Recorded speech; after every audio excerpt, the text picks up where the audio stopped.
Good morning. Good morning and welcome to today's hearing of the Yoorrook Justice Commission. We're continuing our inquiry into the historic and ongoing social injustice for Victorian peoples, hearing block 7.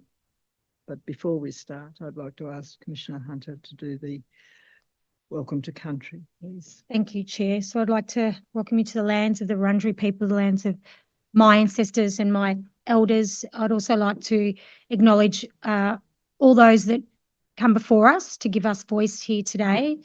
I'd also like to acknowledge that there's a lot of sorry business going on at the moment. So again, if you're listening to these hearings online, 1300 Yarn, or reach out to somebody if you're finding this content difficult, or particularly with the passing of quite a few people in the last couple of weeks. So may Bunjil look over us as we conduct Aboriginal business. And again, Wominjeka, come with purpose, and welcome to our lands. Thank you. Thank you, Commissioner Hunter. Council, may we have appearances, please? Yes, thank you, Chair. Mr. Goodwin as council assisting appearing. I thank Commissioner Hunter for her welcome, and I also acknowledge the traditional owners of the country upon which we currently meet, the Wurundjeri people of the Kulin Nation, and I pay my respects to them as a Yuin person from the southeast coast of New South Wales. Today we have representatives of the Department of Families, Fairness and Housing to discuss housing and homelessness issues as they affect Aboriginal Victorians. I'll first invite Ms Coughlin to announce her appearance on behalf of the state. Mr Goodwin, just before you do, I think it should be noted that Commissioner Hunter is joining us, but online. Commissioner Walter, yes. Walter, sorry. Sorry. Yeah, sorry. Yes, thank you. And thank you, Commissioner Walter. Thank you. I appear for the State of Victoria with Mr Nicholas Petrie today for the housing panel. Thank you, Commissioner Hunter, for the welcome. We acknowledge that today's hearings are being held on the lands of the Wurundjeri people of the Kulin Nation. We pay our respects to elders past, present. We acknowledge that sovereignty was never ceded. We pay respect to other Aboriginal elders and of other communities and First Peoples who might be watching today, whether here or online, and otherwise acknowledge the evidence that the Commission has heard before today. The state continues to come with purpose.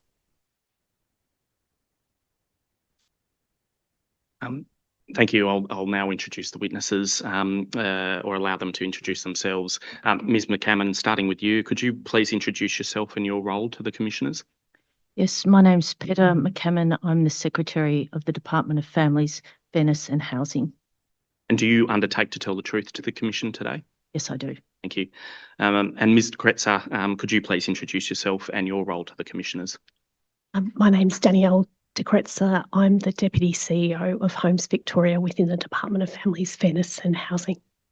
And do you undertake to tell the truth to the Commission today? Yes, I do. Thank you. Just to commence, Ms McCammon, I invite you to read your opening statement on behalf of you and Mr Kretser. Thank you. Good morning, Chair Burke and Commissioners, and thank you, Commissioner Hunter, for the welcome. I want to acknowledge the traditional owners of the land on which we're meeting today, the Wurundjeri people of the Kulin Nation, and pay my respects to their elders past and present. Sovereignty was never ceded. I acknowledge all traditional owners, elders and First Peoples throughout Victoria and extend my respect to all First Peoples at today's hearing, including those watching on the live stream. Appearing at the hearing today, I acknowledge the contemporary experience of Aboriginal people cannot be decoupled from the historical experience of dispossession and dislocation. First Peoples' contemporary experience of significant rates of homelessness is connected to and stems from past practices that have deprived First Peoples of their home and land. The impacts continue to be profound.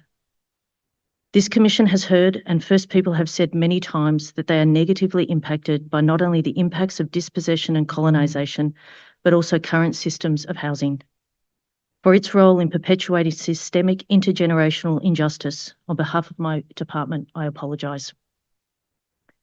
We understand that systemic and interpersonal racism frequently limits rightful participation in the housing market. We know that First People's ways of knowing, being and doing are not always understood or respected. I also acknowledge that the absence of stable housing can impact all facets of a person's life. The effects of this disadvantage can continue to compound for generations. I understand these statements lack meaning without action, and that acknowledging these injustices is a small step towards meaningful change. I thank the Commissioners for allowing me to appear today and acknowledge what you are doing to drive and accelerate change. I would also like to extend my genuine thanks to the First Peoples who have shared their truth with the Commission to date. Their evidence is a profoundly important part of the state acknowledging its history and undertaking real and enduring change. This Commission and all the truth-telling before it is a crucial moment for our department. Dannii de Kretser and I are here today to be part of truth-telling, and we will respond to your questions with openness and honesty. Thank you again for inviting us to appear. Thank you, Ms. McCammon. How long have you been Secretary of the Department? Approximately 14 months. And briefly, what has been your work experience to date prior to accepting that role? My experience is solely within the Victorian Public Service. I started as a graduate. I've worked in a number of different departments. I've worked in this department about 5 times under different names. Department of Justice. I've also worked in the Department of Treasury and Finance and the Department of Premier and Cabinet. Before becoming Secretary, did you have any or have worked in any specific areas of the department or other departments that have dealt with housing? I actually had worked when I was VPS4 in public housing policy, actually with Dannii de Kretser. So it's come full circle then Yes. to talk about those Yes. issues. What are the key portfolio responsibilities of the department as a whole? So we have responsibility for housing and homelessness, child protection, out-of-home care, disability, family violence, and we also have a number of policy responsibilities in relation to equality. And so the CEO of Homes Victoria reports to you, is that correct? The CEO, yes, reports to me, but the CEO also has some separate legislative responsibilities that reports directly into the Minister for Housing, and that mainly relates to the asset management. Thanks, Ms. McCammon. Turning to you, Ms. de Kretser, how long have you been Deputy CEO of Homes Victoria? I started in July last year. And briefly, what has been your work experience prior to undertaking that role? I started 20 years ago in the Victorian public sector as a housing officer, trying to get people homes in the inner parts of Melbourne. And for 20 years, I've worked in various different roles across multiple departments in policy and also in some operational leadership roles, including different departments like the Department of Premier and Cabinet and Justice and Community Safety and Education. And how much of your experience has been typically focused on housing issues in the government? My early career was, and I'd say it was the most substantive part of my career, probably about 10 years in the early part in operational and policy roles and coming full circle in this very privileged role. Just focusing on the role of Homes Victoria, then, Ms. de Kretser, there have been a number of government departments or agencies responsible for housing since 1938 and the establishment of the Housing Commission of Victoria. Homes Victoria is the latest such agency and was established as a separate government agency in 2020 at the same time as the announcement of the big housing build. Is that correct? If you don't mind if I just start by also acknowledging the traditional owners of the lands we're meeting on, the Wurundjeri people of the Kulin Nation, and pay my deep respects to elders past and present, and to also thank Commissioner Walter for your welcome to these lands. I also want to pass on my respects to all First Peoples listening today and here today. I also want to acknowledge sovereignty was never ceded, and in our role in the department and particularly in Homes Victoria, we also very much need to acknowledge that these always were and always will be Aboriginal lands. Thank you, Mr. Kretser. In regards to Homes Victoria, could you briefly describe what the functions and responsibilities of the agency are for commissioners? Of course, Homes Victoria is established under the Housing Act, and its role is housing assistance for Victorians. And mainly its functions relate to social housing, and homelessness services in a broad sense. And one of the functions, as I understand it from the material we've received, is to acquire property and land, including vacant land. Is that right? That's right. And that land, as I understand it, can be used for general rental stock or specialised facilities for refuge or crisis accommodation or for relocation purposes in unique circumstances, say in the case of a natural disaster. Is that right? Yes.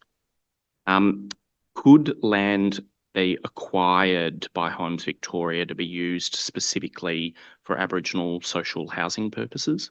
Yes, it can be. There are a number of policies and legislation that are outlined in a number of material provided by the department to the Commission that govern land acquisition and land use. Do any of those policies, as you understand them, prioritise consideration of Aboriginal social housing in acquisition decisions? Not to my knowledge, no. Is that something that the department would be willing to consider? Absolutely. Homes Victoria is also able to access Crown land for the purposes of building social housing. Is that right? Yes, and surplus land as well. Yes. And what's the typical process at a high level for determining whether to access Crown land for that purpose? The Department of Transport and Planning operationalises a list of land sites. Homes Victoria gets access to that list, and we try and look at that list to say, is this suitable for social housing? And in that consideration, we need to think about Aboriginal community housing as a subset of social housing as well. And I know that the Department of Treasury and Finance has significant responsibility in regards to that issue. And it has provided information to the Commission that there is no current program to identify opportunities for Crown land to be set aside for First Nations housing purposes. Has Homes Victoria thought about advocating for such a program to access Crown land for purposes of Aboriginal social housing with its departmental colleagues? Yes, we have. And what's been the progress to date on that type of advocacy? The progress has largely been around us land that we hold, using that for Aboriginal specific community housing. In terms of a program that is absolutely considers it in every instance across surplus and Crown land, that is non-existent at this point in time. So there is a lot of progress still to make on that. And that's something the department would be willing to, again, investigate and consider? Absolutely. Can you please just elaborate on what work's been done? I think the question from council was what work's been done. I didn't get clarity then on. So thinking, is it just thinking, like we've thought about it, have conversations, or some analysis being done around that particular question? Probably two parts.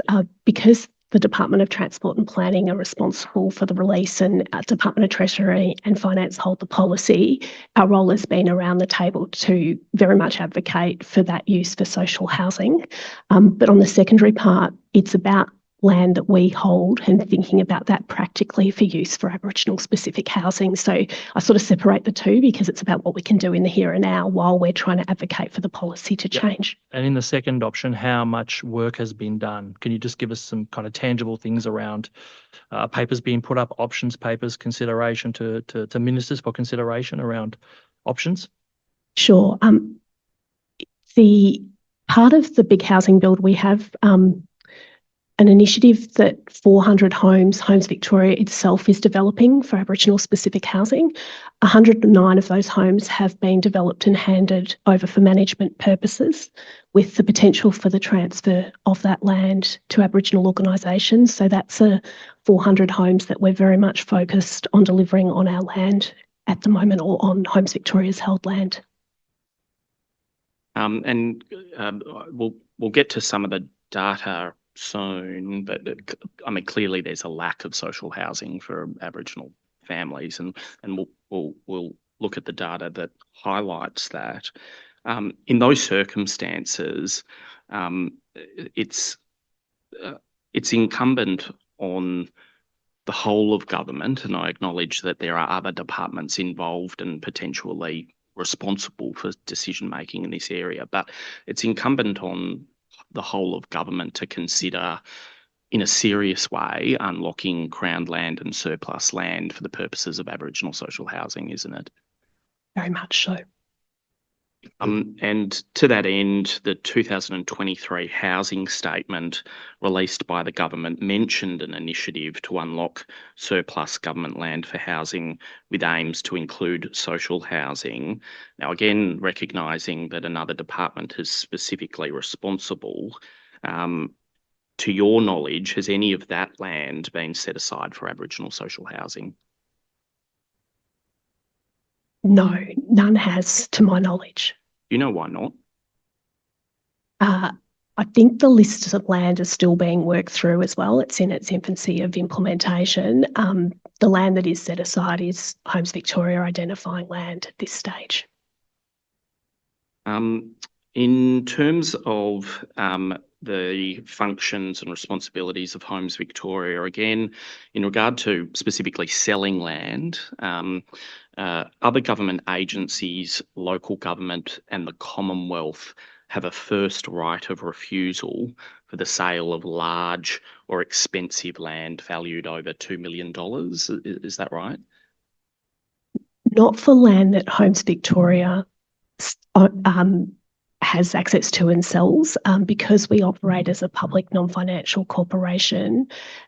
Any land or any properties that we sell, that is reinvested back into building more social housing. So that's a requirement that almost a condition precedent to the sale of land for Homes Victoria. Absolutely. Do any first right of refusals on land that Homes Victoria might sell exist?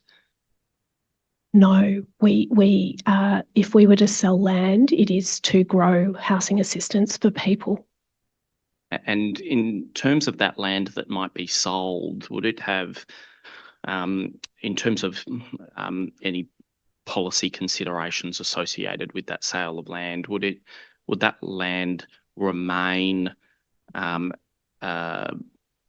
the potential for social housing, or is an element of the decision to sell because it is no longer fit for that purpose?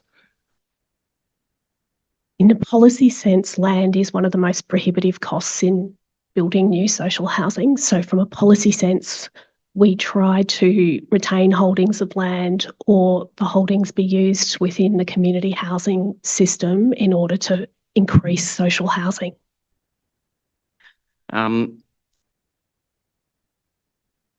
Turning then to the state of housing insecurity for First Peoples in Victoria, I want to first get an understanding of the housing system from a big picture perspective. Just on those issues, Ms. McCammon, I think it's important that we all understand the terminology that we use then. So in the department's materials, as I understand it, social housing is really an umbrella term to cover housing for low-income Victorians. Is that right? Yes, that's correct. And it covers community housing, public housing. And so breaking that down, so public housing is government-owned and managed housing for low-income Victorians? That's correct. And community housing is typically owned or managed by not-for-profit community housing providers? That's correct. And to be a community housing provider, is it right that you have to be registered as one under the Housing Act? That's correct. And what are the type of registration requirements that are typically imposed on an organisation that is or wishes to be a community housing provider? Might ask my colleague Dannii to talk to that. Yeah, Mr. Kretser. Oh, there's a range of requirements. They go to governance, financial viability, tenancy and property management, demonstrating standards around tenancy and property management for the tenants in those homes. They're the broad category of the requirements. And then across both of those categories, public housing and community housing, there will be First Nations tenants. That's right. Yes. And in terms of Indigenous community housing, it's typically described as Indigenous community housing, that will be operated by both registered and non-registered Aboriginal community controlled organisations. Is that right? Yes. And Ms. McCammon, I understand that there are currently 3 registered Aboriginal community controlled organisations, Aboriginal Housing Victoria, Rumbalara, Aboriginal Cooperative and Aboriginal Community Housing Victoria, which is an arm of a mainstream organisation, Community Housing Victoria. Is that right? That's correct. And so, again, Aboriginal Victorians would access all these types of housing that we've just discussed. Yes, that's correct. Can I ask what the purpose of registration is? Is this in relation to land which is owned by the community organisation, or is this land and housing owned by government? Generally owned by the community housing organisations. And to answer your question about purpose, it was set up in the mid-2000s or around 2003, and it was when more increase in social housing was through community housing providers as opposed to directly through public housing from the state, including Aboriginal community. Well, there wasn't one at that point in time, an Aboriginal community housing provider. The purpose of the registration system is essentially for tenants to have, it's setting a standard around the property of the home, the condition of the home and the tenancy attributes. What that means is essentially making sure that the rents are affordable for someone living in that home and that no person in the home pays more than 30% of their income in rent. So it was set up in that regard, and it doesn't have, it's a mainstream system, and it doesn't have acknowledgement of Aboriginal community controlled organisations' holistic way of delivering services. Why would bodies seek registration? From their point of view, what's the point? And of course, a number as the 3 Aboriginal community organisations aren't registered. At the time, the reason for seeking registration and the ongoing reason is really to access state funds to increase social housing. That's been the primary reason for community housing organisations to register. So it's a condition of obtaining state funding that you be registered. It is, with one exception, which is you can also apply for state funding if you intend to be registered or wish to partner. So we have agencies that seek funding, and their submissions for homes can be considered simultaneously to aiming to obtain registration. I think we've heard that the registration requirements are such as to deter some organisations from applying. Is there a value to the world, if you like, in having a registration process? It sounds a bit like retaining control where it's unnecessary. Yes, the registration process is very significant, and we do. I do acknowledge that, and I do acknowledge. Sorry, that when you say significant, you mean onerous to? It isn't. It is onerous to complete. It is a significant undertaking on behalf of agencies. So yes.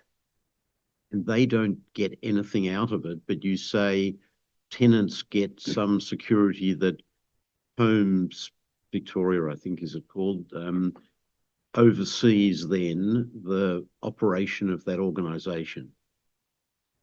The registration system is overseen by the Department of Treasury and Finance, and the regulator for housing agencies is positioned in the Department of Treasury and Finance.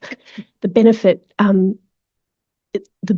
or the intended benefit is that tenants in those homes have protections above the Residential Tenancies Act. And those protections are about affordability, they are about standards of service. That's the intention of the registration system. But the benefit is also where we have, as Homes Victoria, additional capital grants to increase social housing, those registered providers can grow their asset, and the registration system is also about generating an increase in social housing. But there's barriers to First Peoples actually orgs registering. Yes, there are. And so you acknowledge that there are, and is there anything being done about that? Yes, there are barriers and there is stuff being done. We have about $3 million we've invested in trying to support Aboriginal organisations to become registered. At the moment, I'm aware of around 8 organisations that are looking at registration or actively seeking registration. That goes to things like funding grants whereby they can look at their existing assets. So of the 18 Aboriginal organisations that are not currently registered but hold housing assets, we provide grants to support that. We provide a staff member that's employed by an Aboriginal organisation and works with the Registrar of Housing Agencies in the Department of Treasury and Finance to assist in the registration process. We aim to reimburse 50% of costs in seeking registration. And so they're the sort of things we're doing at the moment to acknowledging how onerous it is to try and build up Aboriginal organisations becoming registered. We've got 3, sorry, Trav, we've got 3. We've got, do you say 8 interested? Yes. Then where are they? Like, is it working? If we've had 3 and we've still got 3 and you said there's 8 interested, is the process you're undertaking enough to get people across the line to be registered if they want to be? I think we can always do more. And I think I also need to acknowledge that some people don't want to become registered, and it's really important.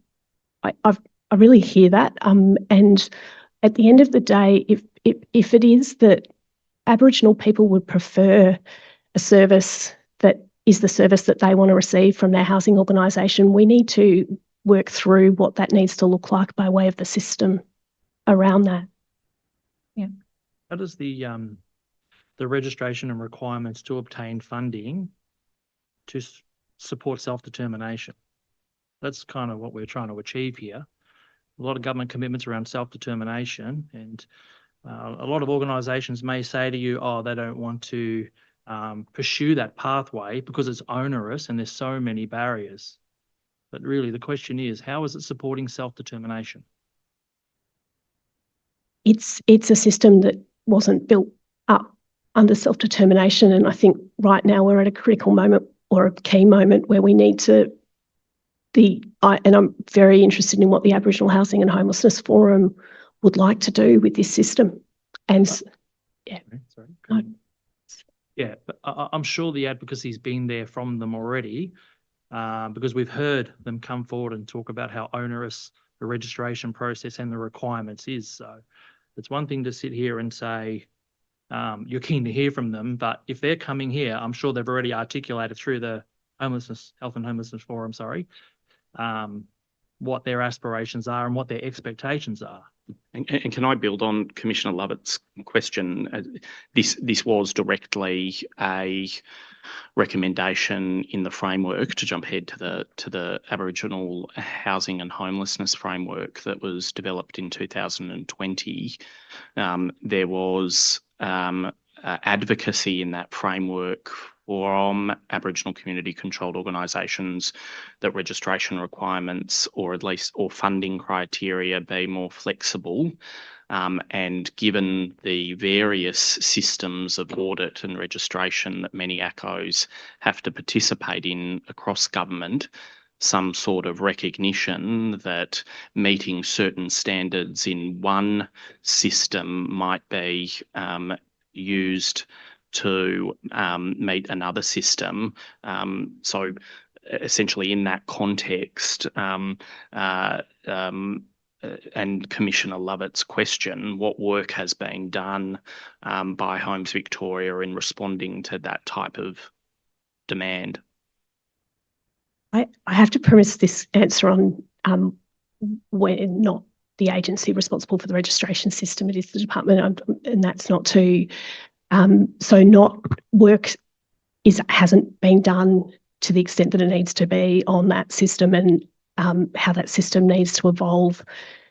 And to come back to your question, Commissioner Lovett, in terms of the views of the Aboriginal Housing and Homelessness Forum, we've got views of organisations that are indicating that the registration system is onerous and they do not want to join it, and it's going to, I guess, to use the word, interrupt their business, like the way that they want to deliver services.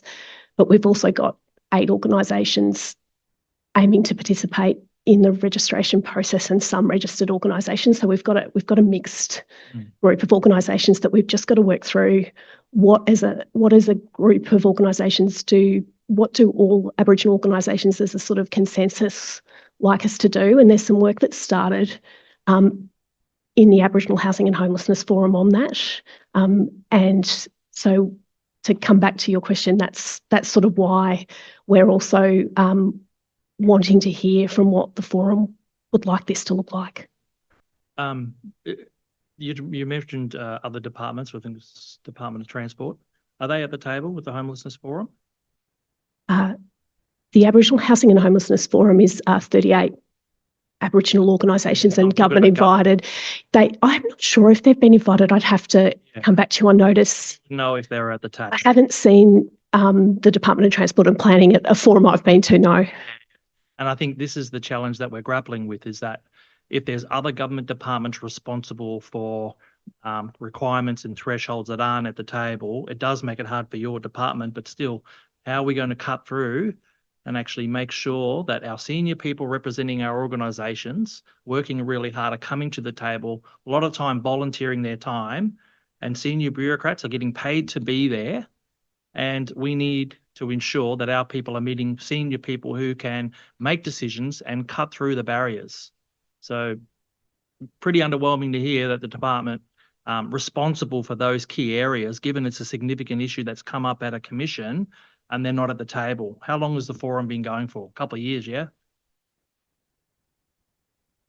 Yes, it started sort of, mid-20, prior to creation of Mananawati and Market as well. Years now. So there's been a few years for that department to come to the table. A lot of the intersection around the issues are Department of Transport. Is that right?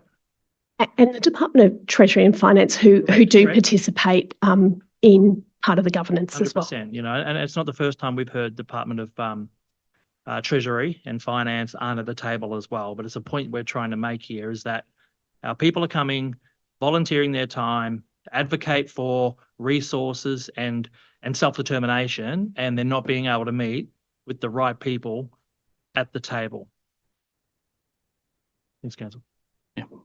And just so I'm clear, Mr. Kretser, it's the Department of Transport and Planning that has responsibility for registration of housing providers? Department of Transport and Planning has responsibility for operationalisation of land policy in the state. The Department of Treasury and Finance, who are participating in parts of the governance around driving Mananawati and Matakut, are responsible for the registration system. So if we wanted a more flexible registration system, that would be the responsibility of the Department of Treasury?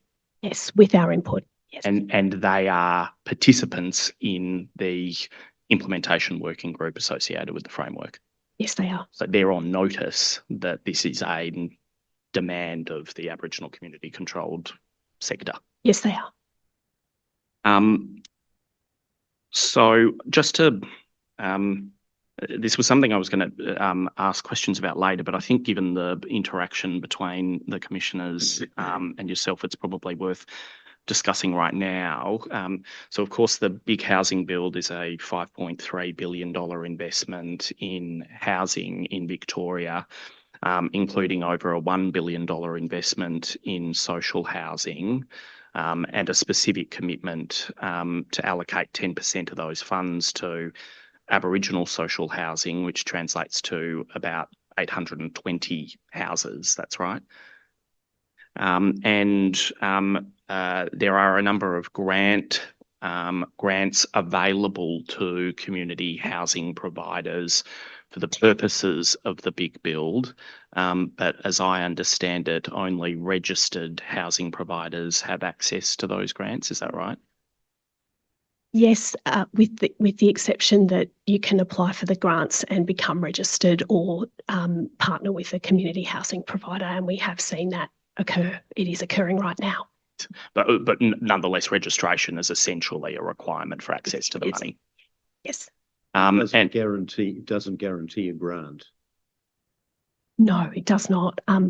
We do reimburse 100% of big costs if any grant is unsuccessful as well. So no organisation is left having paid for something and invested time in something that isn't successful.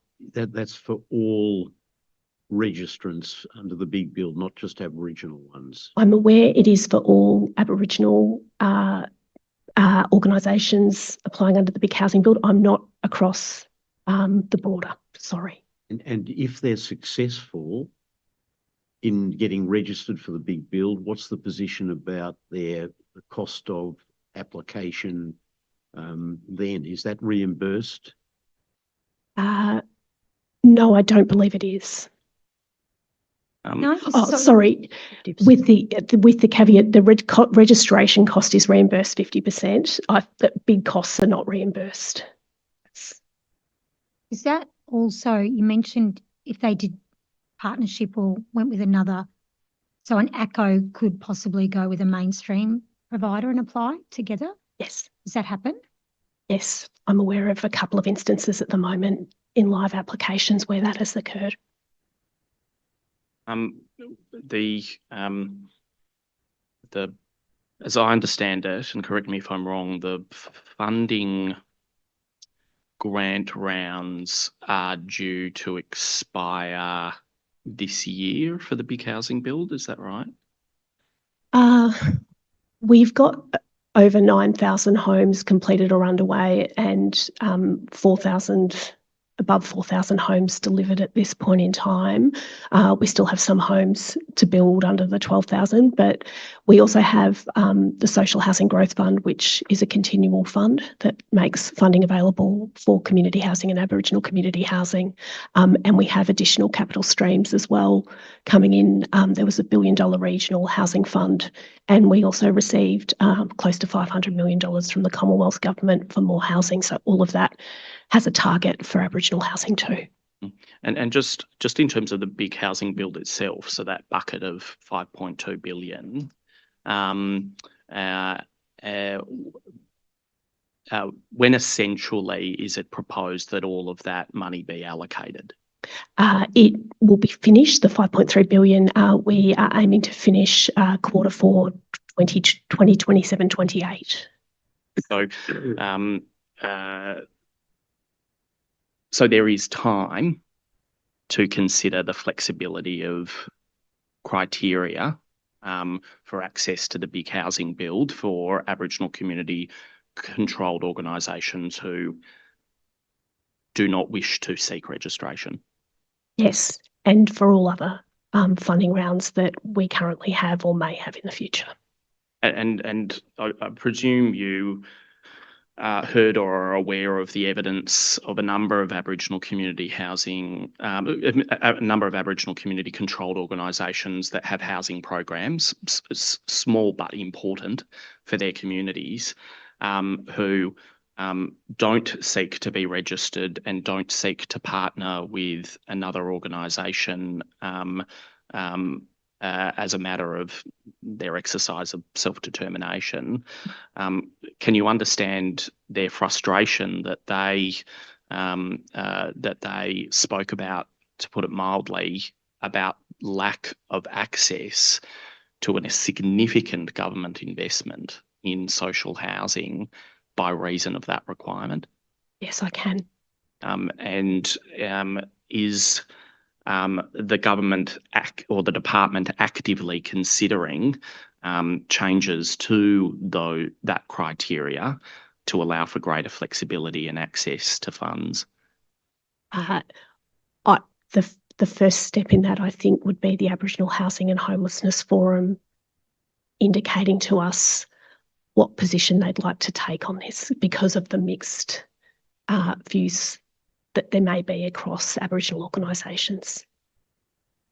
As I understand it, a number of the unregistered ACOs have been doing this for like decades, and it must be galling for them to be told, well, we are only going to get government funding to expand our operations if we submit to control of the department. I really don't, I mean, I understand there's a need for integrity checks, but all these organisations have to comply with ASIC requirements of being registered as a corporation and so forth.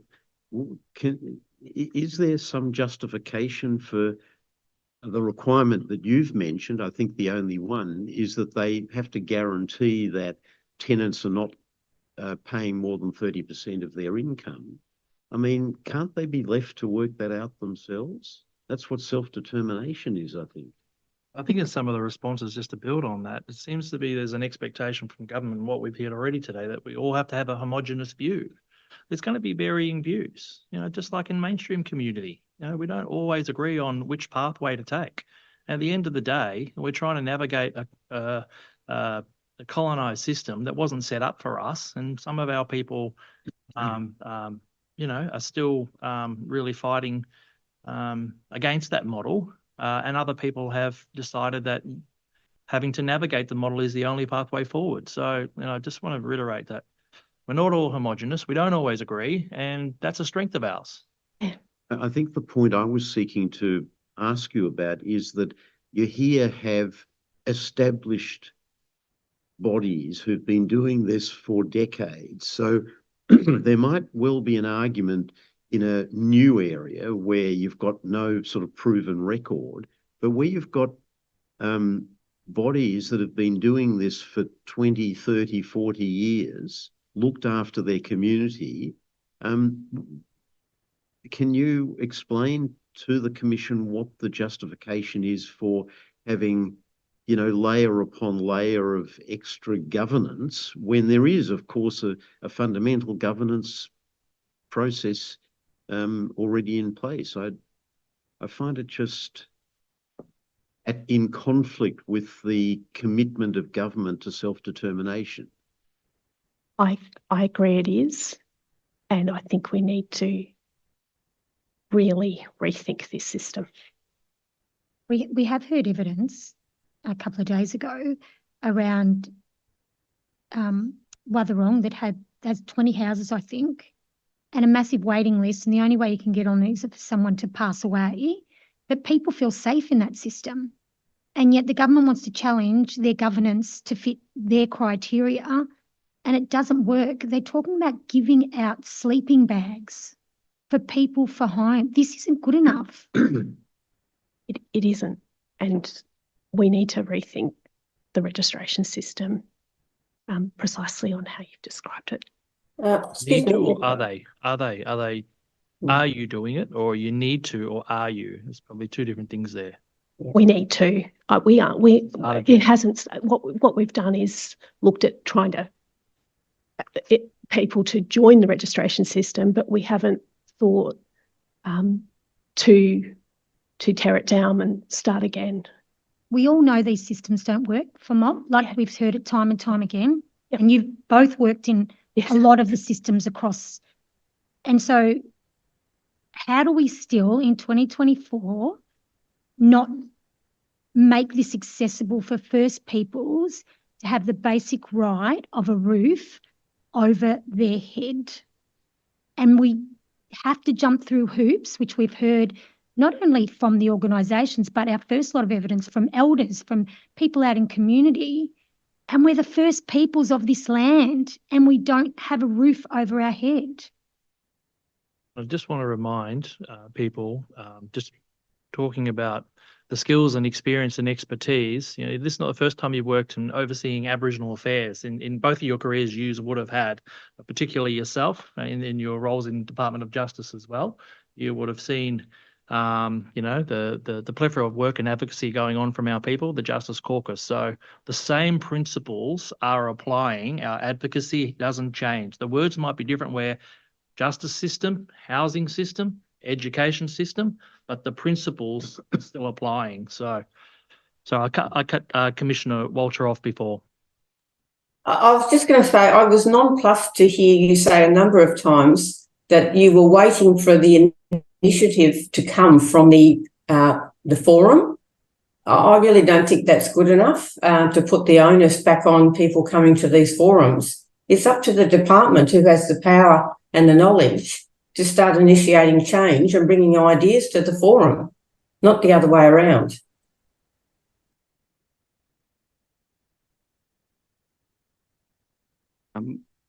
So then moving to some of the key data associated with Aboriginal Victorians and the housing system. As we heard on Wednesday from Professor Wendy Stone of Swinburne University, post-World War II, Australia has operated a highly privatised and financialised housing system that heavily focuses on and privileges private home ownership. Ms McCammon, do you agree that we have comparatively high rates of private home ownership in Australia? Sorry, what do you, could you? Internationally, sorry, compared to globally. I believe we have higher rates, but Yes.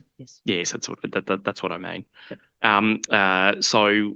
Nonetheless, the social housing sector provides important services for short, medium and long-term housing needs to persons who might not be able to access private home ownership or the private rental market.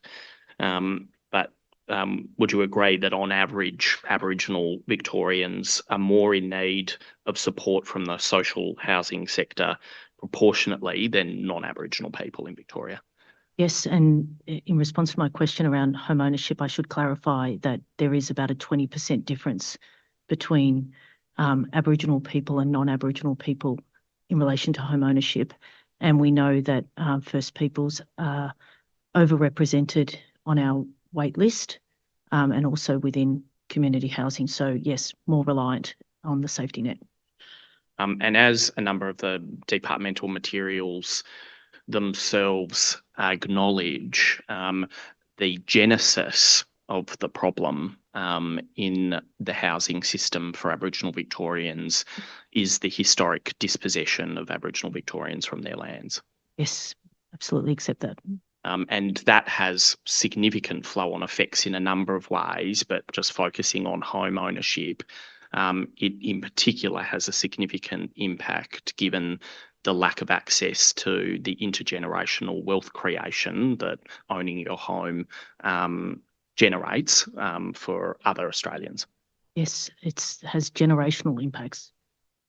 And so not only in terms of private home ownership, but do you agree that in every aspect of the housing system, from social housing and community housing to the private rental market to home ownership, that Aboriginal Victorians experience structural disadvantage? Yes, I do. So I want to highlight that structural disadvantage by examining some key data that's been provided to us by the government or from other sources. So as you mentioned, in terms of private home ownership, according to the Victorian 2021 census data, 45% of First Peoples owned their home compared to 68% of non-First Peoples. That's right. That's correct. And that figure of 45% might be slightly inflated given that a higher proportion of Aboriginal and Torres Strait Islanders do not complete the census. Yes, that's correct. And so those people who don't complete the census are instinctually more likely than not to not have a fixed address or be homeless. I think that's a reasonable assumption. Yep. Then turning to the private rental market, this is actually a growth area for Aboriginal Victorians. So 38% of Victorian First Peoples rented private dwellings in 2021, which was an increase from 34% in 2016. Correct.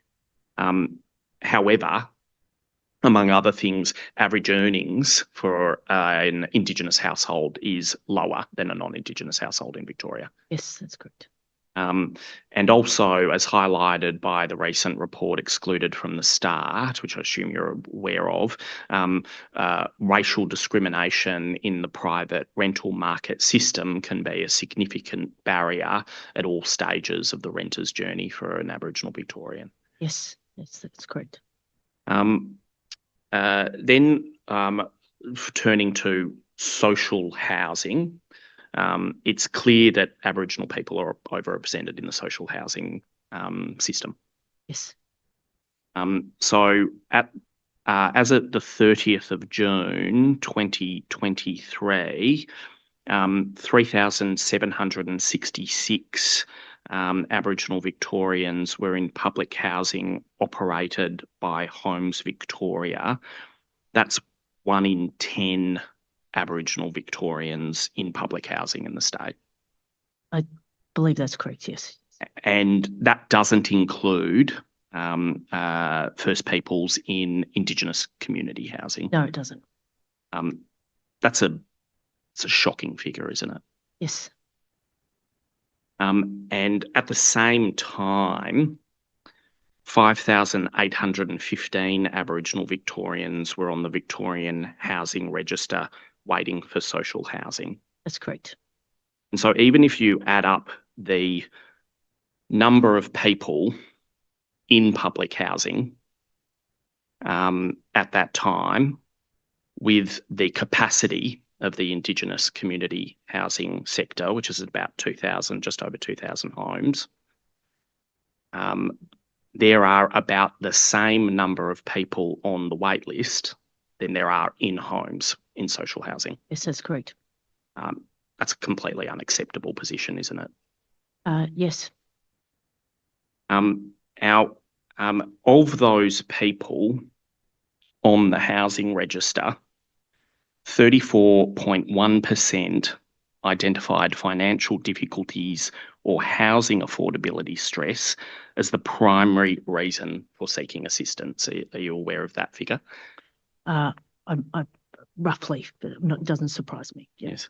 So about a third of Aboriginal people who are attempting to access public housing are not necessarily in crisis in the same way that one might think of. Nonetheless, that's an extremely important point I'll return to. But a third of Aboriginal Victorians are seeking housing simply because they lack access to the private rental or ownership market. Is that right? Yes, and I think that is exacerbated by the complete lack of affordability in the current market, and as you said, the low incomes proportion compared to the non-Aboriginal community. So that just continues to add pressure on the system, particularly the social housing system, where you have Aboriginal Victorians with a lack of access to intergenerational wealth creation, primarily because of their dispossession from land, racism in the private rental market, which is growing but has significant issues associated with access. And so you have a third of people simply wanting social housing in circumstances because they simply can't afford access to any other system. Yes, that would be correct. Turning then to access to specialist homeless services. So 17% of Aboriginal Victorians attempted to access specialist homeless services in 2020 to 2021. So as the Aboriginal Housing and Homelessness Forum has highlighted, that's nearly 1 in 5 Aboriginal people compared to 1 in 50 for the general population. That's right.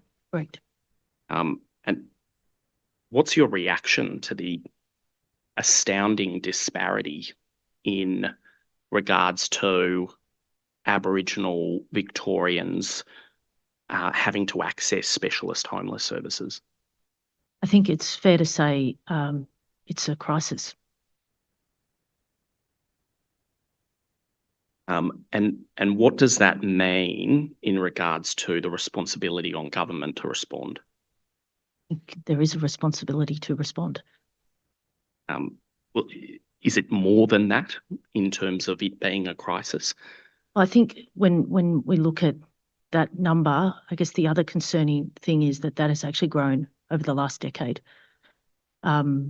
Perhaps we're starting to see a little bit of a rest in those numbers, but it is a truth that has been growing. So I think the concern is obviously supply. Obviously supply is an issue there, but also I think the models of support and the models of responding clearly need to also change, because it's an astounding figure. You mentioned the word before about crisis. Yeah. Sort of started to elaborate. Can you elaborate any further on that?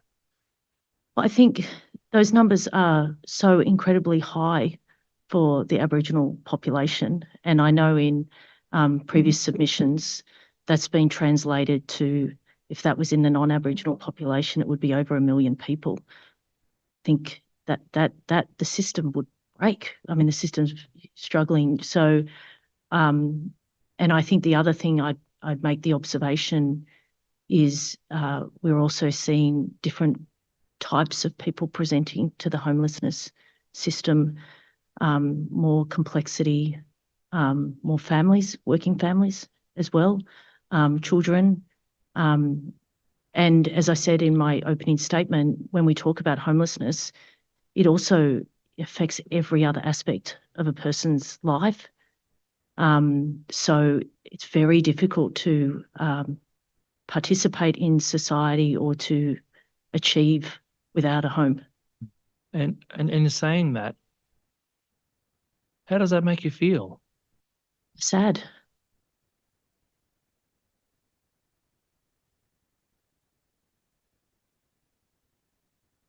And in terms of that problem getting worse, this is at both a micro and macro level. So even in the 6 months between June last year and December, the number of First Peoples households on the Victorian Housing Register climbed from 5,815 to 6,684. So just over 800 households. So that's roughly a leap in 6 months of 13%. So clearly the problem's getting worse, isn't it? Yep.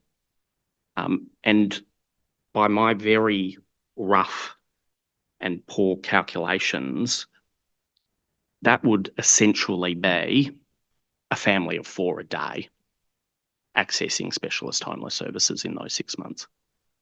I think you were talking about accessing the register, were you? Or on the register, yes, yeah, sorry. So yeah, I will trust your maths. Yeah. Yes. Now, of those households, 4,174 are in the category of priority access. So that's urgent need. Mm-hmm. And that's an unacceptable figure as well, isn't it? Yeah. And a quarter of those in the priority category, about 23.6%, are on the register for emergency management. What would that category entail?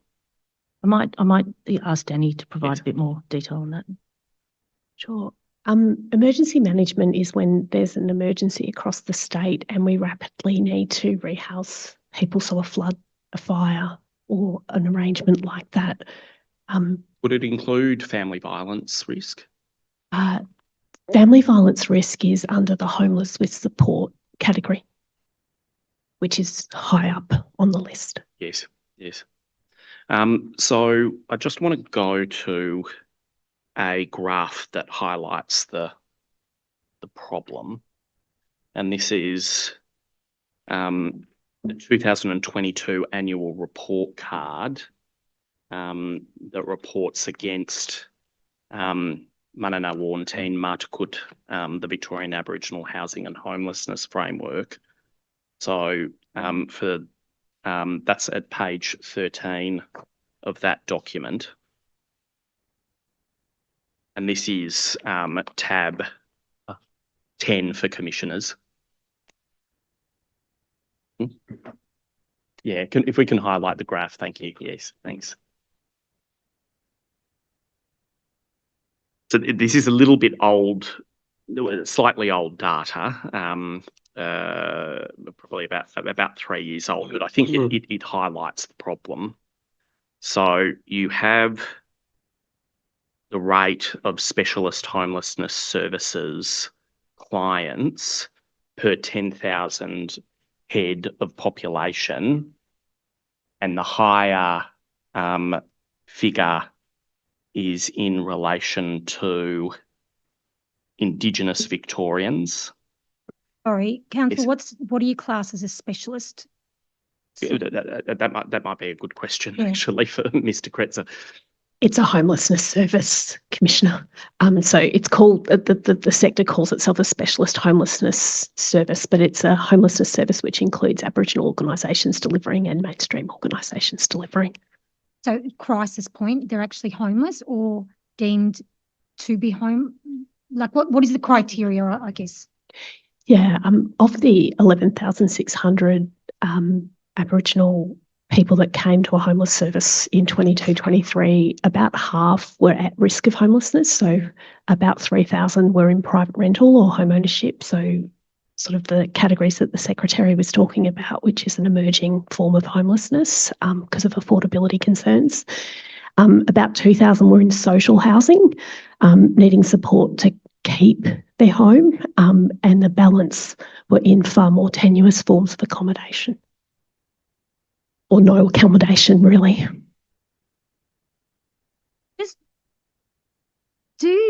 And it seems that government work in silos across the system. So we know we have poorer health, overrepresented in justice, as you both know, you've worked in that, and child protection. Housing assists in that not happening, or you can't get out of jail until you've got housing, or you can't. I mean, I've said this, I don't know how many times throughout the hearings. And so I don't know how we're not talking to each other, and we're at crisis point, and it didn't just happen like that overnight. How is government not talking to other areas to understand that if we don't have housing, we can't survive?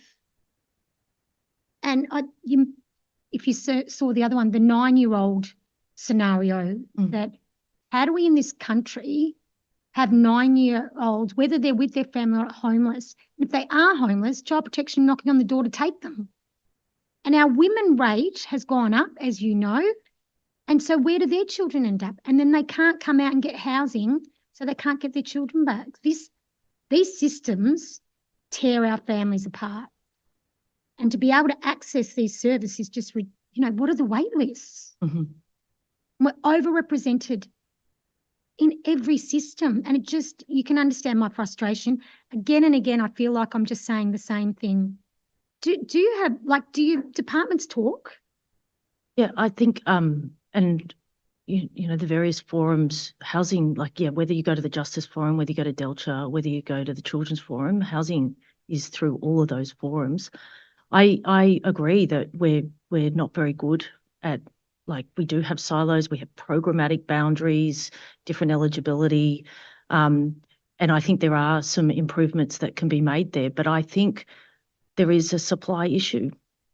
I think that is, and we see that in the numbers on the wait list, and then the challenge is how do you prioritise within that system But how do we get to this point where we've got to prioritise human beings or families, like be it Aboriginal or non-Aboriginal? Why do we need to? Everybody deserves a roof over their head. Yep. And so the planning obviously is like, it just doesn't happen like that, does it? No. And we see, are we not following these trends or what? I just can't comprehend how we, I don't know if you've ever done this, but I've had to explain to my daughter why people are homeless, and she can't understand why people don't have a home. Like people just have a home. Like it's a simple question from a child, and I put that to you. Shouldn't people have a home? Yes. Yes. The big housing build is set to deliver 820 properties. And yet there's 5,000 people to be housed on the waiting list. Not even close to meeting the need.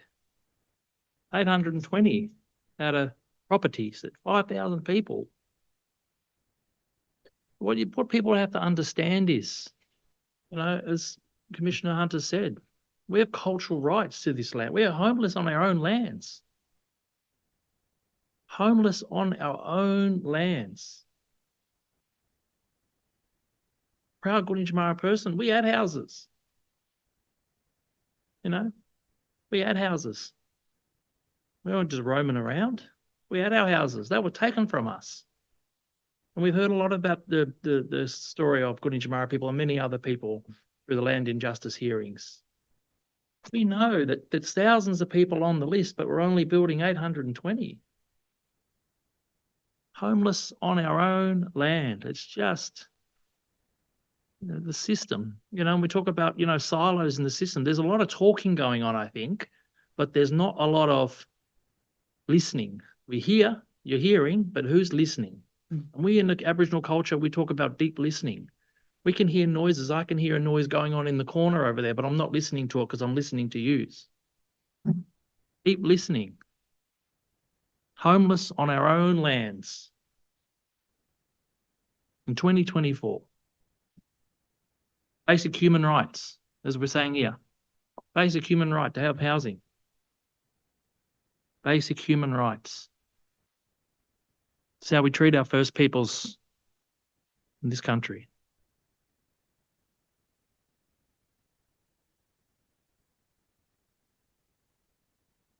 In relation to the pressure on the social justice, social housing system, it's fair to say that the numbers of housing properties operated by Aboriginal community controlled organisations has remained relatively stagnant since the transfer of title to Aboriginal Housing Victoria. Is that right? Yeah. About a couple of hundred increase for Aboriginal Housing Victoria. Not enough to meet demand. No way. And that's likely to have put further pressure on both the state-operated and mainstream community housing sector, and in particular in terms of the public housing sector run by the state. There's been an increase. I think, let me get the years right so I'm not misleading you. Over 5 years to June 2023, the number of First Peoples public housing tenancies has increased by 40%. So this problem puts pressure on all aspects of the system, doesn't it? Yes. And in terms of that pressure on both the public system and the mainstream system, and given evidence we've heard about the desire of many Aboriginal tenants to have an Aboriginal landlord, and I think that's backed by some survey data that you have provided us as well, what measures are in place to ensure the cultural safety of the treatment of Aboriginal tenants by both Homes Victoria and other registered mainstream providers?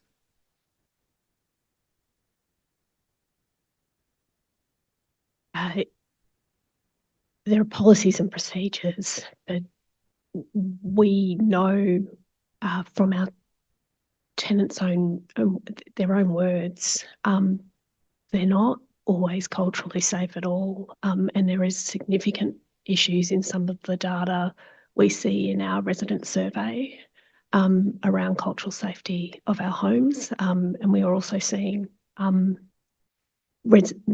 residents at the moment where we're looking at the potential transfer of management arrangements to Aboriginal organisations, with some residents requesting that transfer as well.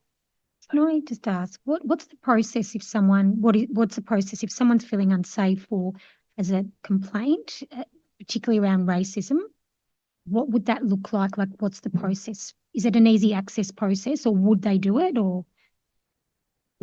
Complaints on Uh, yeah, I think, I mean, part of in terms of the public housing system, the complaints come back into the public housing system. So that we manage our own complaints at that level. There are other avenues, though, in terms of the Ombudsman, and I know the Ombudsman has, gets a number of complaints from public housing tenants. So that would be, in the first instance, back into the department, or having to escalate it to the Ombudsman. And they said there was a survey. Are people likely to use that system of complaints? We have a number of First Peoples in public homes that use the complaint system, and we have actually quite specific data on what they're saying comparative to the non-First Peoples population in public housing that I'm happy to share with the Commission if that would be of help. It's illuminating. Yeah, I guess my point is, are people likely to make a complaint if it's going back to government? Would be and it sounds like it, they are. So you've obviously got a system that works, but at the same point, people want to hold on to their homes. They don't want to. Exactly. And so the outcomes of those, do you keep a track of the outcomes of those complaints? Are people happy with the end result, or? No, not always at all. And we do keep a track of outcomes. I don't have them on me, but we can, if we could get that at a later date, happy to take that up. I guess looking at government, investigating government, like we just have a thing around that, and I'd like to see what that looks like for First Peoples in public. We can do that at a later date, yeah. Thank you, Commissioner. So returning to the graph, the top line shows the rate of receiving services from specialist homelessness services for Indigenous Victorians. The next rate is for Indigenous people more generally in Australia, the next line. And then below that, the uppermost dotted line is in relation to non-Indigenous Victorians. And then the very bottom line is in relation to non-Indigenous Australians more generally. So this shows that not only is Victoria underperforming in relation to the rest of the country, but in relation to Indigenous Victorians, it's doing worse faster. Is that right? Yeah, looking at the acceleration of that graph, yes. But why are we doing so much more poorly than the rest of the country? Unacceptable rates are on that slide. What it's also showing is the assistance that's funded in the homelessness service system, and Victoria funds 36% of the nation's investment in homelessness services. So you see, it's the absolute tragedy that Aboriginal people need to access these services, but what it also represents is access increasing to those services as well, and we have a much larger homelessness service system than anywhere in the country at the moment. So that's what it also reflects. And so in terms of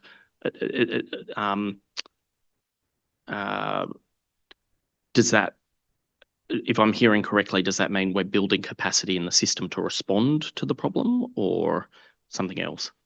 It is about building capacity in the system to respond to the problem, but the system doesn't respond to the problem well. So what are we doing about responding well? Like what? Because we want solutions, right? I don't want to sit here and have to tell you guys off running up for it. But what are the solutions? And and you've both agreed there's a crisis. We're at crisis point. So what are we doing? I think if I look at the 11,600 first peoples that came into homelessness services last year, the first point is the 3,000 that are in their homes now or in private rental or in home ownership. And I think it starts with that and making sure that every single one of those people we can keep in private rental and they don't fall out of their home. They deserve their home. They deserve to keep their home. And that also goes to home ownership and what we can do within our levers to really boost that. If I look at the 2,000 that are in social housing, there is a very strong proposal around Aboriginal Homes Thrive and how we keep Aboriginal people in their housing with the work that Aboriginal organisations do to support people. And then I look at the really significant group in the 11,600 that have really, really terrible, they're sleeping in their cars, they're sleeping in different places that they just shouldn't be. And that's where we need to have crisis and transitional housing at scale, but also housing first approaches where we can immediately place people in long-term housing and wrap the support that they need around that family or around that person. So I sort of said in three parts in a broad sense. Are you moving towards that? Yes, we are. With every additional piece of investment, that's exactly what we try and do. So, for example, this year there's $17 million in a Homes for Families initiative where we will be earmarking money to try and respond to the children's matter that we talked about. But it's not enough to arrest the need, but we are trying to build towards that. Same with a Homes First initiative for Aboriginal Victorians that the Blueprint Steering Committee is currently working on. But again, it's like $2 million per annum. It's not enough to deal with the need that we've got presenting. So we are trying to work towards that with every investment and within the existing system too. Thank you. And if we can go to the graph on page 28 of the document as well, and just to again highlight the pressure on the system in many ways. This is, and if we can highlight the graph, page 28. Yeah. So this is the proportion of the population on the housing register waiting list in regards to new and transfer applications by percentage. So in 2019, as a proportion of the population, 9.1% of Aboriginal Victorians made an application for new or transfer housing, and that increased in 2020 to 10.2%, which was an increase of 19% since the last report card. That outperforms non-Indigenous Australians. That's putting the other graph together as well as this one. Also, why do you think the problem is getting worse more acutely for Aboriginal Victorians? I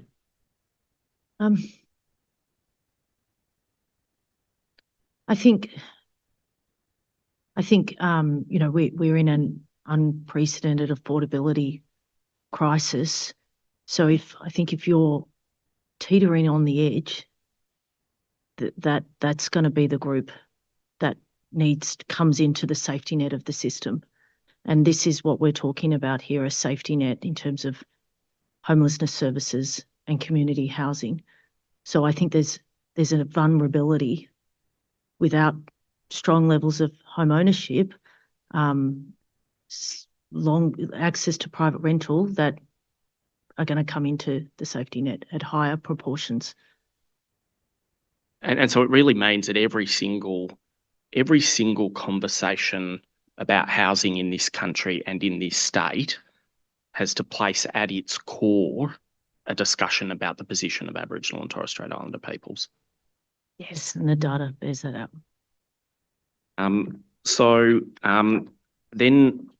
Finally, I just want to, on this data point, I just want to go to the Victorian Government Aboriginal Affairs report from 2022. This is tab 8 of the Commissioner's bundle. In particular, just go to page 43. Focus on the figure in the middle. So it's a measure of the Victorian Aboriginal Affairs framework to measure the proportion of Victorians accessing homelessness services. And this again just shows that the increase in Aboriginal people over a 10-year period accessing homelessness services has increased disproportionately in comparison to non-Aboriginal people. And the percentage figures on the far right bear that out in terms of the percentage of Aboriginal people accessing services has grown by 6% for Aboriginal people and 0.1 for non-Aboriginal people. I mean, that's just clearly unacceptable, isn't it? And particularly in the context where you have, like you mentioned, Ms. McCammon, a system that has that is built on the historic dispossession of Aboriginal Victorians. Yes, I would agree with that. And these figures show that that dispossession continues, don't they? Yes, and will continue without change. Darren Smith, the CEO of Aboriginal Housing Victoria, stated in these hearings that the rate of homelessness First Nations Victorians would equate to 1 million non-First Nations community. Do you think that the state's response to that would be different? Pardon? We agree with Darren's evidence. 1 million people in Victoria. 1 million. What's the population of Victoria? Roundabouts. 6 million. Because I think it's about 1 in 5. Yeah. So yeah. Can I please ask for a response to that? I think yes. I think it would be. Yeah, I think yes, there would be. I think there would be. And again, how do you feel about this? This is our people. This is community. Community. Yep. Take away Aboriginal people. Community homeless. And then I think about our people, and again, I come back to the point I made earlier. Homeless on our own lands. And this time I'm going to ask for a response to that though, because it was remiss of me not to ask last time when I made the point. We were never homeless. Disconnected. Moved around on the missions. We continually moved around. Not having the same opportunities. I grew up in Fitzroy Flats, Atherton Gardens. I'm one of 28 kids in those high rises all jammed in there. We had bugger all money, you know, but mob worked really hard to come together as a community. I didn't have curtains in our house. We had newspaper as our curtains. This is deeply personal around our people. I'm one of the lucky ones that was able to work through. But my brothers and sisters not so lucky. Can I please ask for a response? It's not just.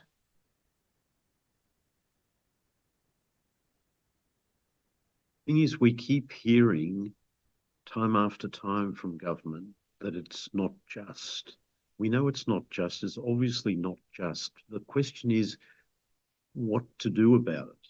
Now, you are the people in the driving seat. And so what I'd like to know is what are the significant changes you are orchestrating? Because I can't imagine in our community that you're immune, you meaning government, is immune to the horror of this picture. But it isn't enough to hear about another framework, another set of principles, another guideline, another meeting, another caucus. What can we expect about change? I mean, we've got essentially, you know, thousands of Aboriginal people waiting for a home. Like, what can you tell them today, being in the driver's seat, about what they can expect about that waiting list? Is it likely that in a year they'll be housed, or will it be 20 years, or will it be never? So a couple of things. To take that last part, the answer could be all of those for some people on the wait list. To 20 years. At the moment, the wait list is prioritising those at the priority. So we have two categories: priority, and I can't recall, Register of interest. register of interest. So allocations are being made from the priority list, and on average, it's about 20-month wait. And the longest wait? So they're the shortest wait. That's the average wait at the moment for priority allocation. And there are some new investments coming into the system, which we've talked about in terms of big house build, regional growth fund. But we've seen that there is still going to be a gap between the numbers of people waiting for a home and the numbers of homes that are coming in. I think the other thing, Manana Woti Matukut, for us is a unique framework. It's not a framework that's been developed by government. It's a framework that's been developed by the Aboriginal Housing and Homelessness Forum. It's a 20-year framework with a vision: every Aboriginal person has a home, and it absolutely has actions that need to be taken in relation to the safety net. By that we mean the social housing and the homelessness, but we need to also make inroads in relation to home ownership, private rental, and I will need assistance with my colleagues across other parts of government to do that. So you see, there's still the language of will do and what other supports we need. I'm really asking about who. Talk to the Aboriginal family on the waiting list that's not on the priority list, whose wait is going to be the longest. How long will that family have to wait on your current forecast, given your now policy involvements? Yep. As of today, if I came along and I said, I'm on the bottom of that list, how long do I have to wait? To be honest, I don't think we could tell you. Can I ask a different question? Tony, I just want to, I mean, we're hearing about layers of bureaucracy, layers of consultation, engaging Aboriginal people to give a language name to something to create identify it as Aboriginal. And yet the time frames are impossible. They don't make sense. Is there too much bureaucracy? Is there not enough direct contact? Is it the bureaucracy and the consultation process is so layered that that's part of the problem? I think it could be, and I think people will have different views on that. But I think, and my experience in government, once you create something, it's very hard, and you do end up layering. And I think my reflection in this role over the last 14 months is we do sometimes then do that almost programmatic. Like, we're going to now, and I think this was, we're going to now come and talk to you about family violence. We're going to now come and talk to you about children. When that's more difficult. We're not as good at saying, let's talk about what is needed. And so I accept that that would be part of it. We're so frustrated. Yep. About the word consultation. We've been consulted all of our lives. Generations of our people have been consulted. to little impact. And it's grown incrementally into what's become an industry in so many sectors. It's just hard to keep talking about it.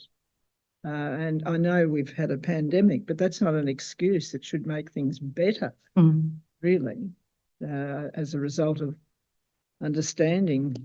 more people understanding the plight. But it's frustrating to have the same conversations and talking about a 20-year framework.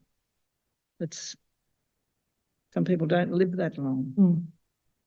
I think what to me is so disturbing about this particular conversation is the following. The solution, you've identified, the problem is supply. So that's bricks and mortar, that's building some thousands of houses. So unlike a lot of the other issues in your department, which are so complicated, family violence and those sorts of issues, where it's not easy to pinpoint what policy settings are going to solve the problem. Here, the solution is staring us in the face. It's bricks and mortar, number one. And number two, the bricks and mortar are the solution to so many of those other problems that radiate out from not having a home. So we are at the very pointy end of, social problem solving, and it shouldn't be that at that pointy end we're talking about frameworks, guidelines, and so on. That's why I'm asking you, where are the short-term solutions that are being looked at by government? I mean, we've seen so many very difficult problems in these hearings, but this is not hard. This is bricks and mortar, which will solve so many of the hanging off problems like family violence, education issues, all the things that depend upon people having a home.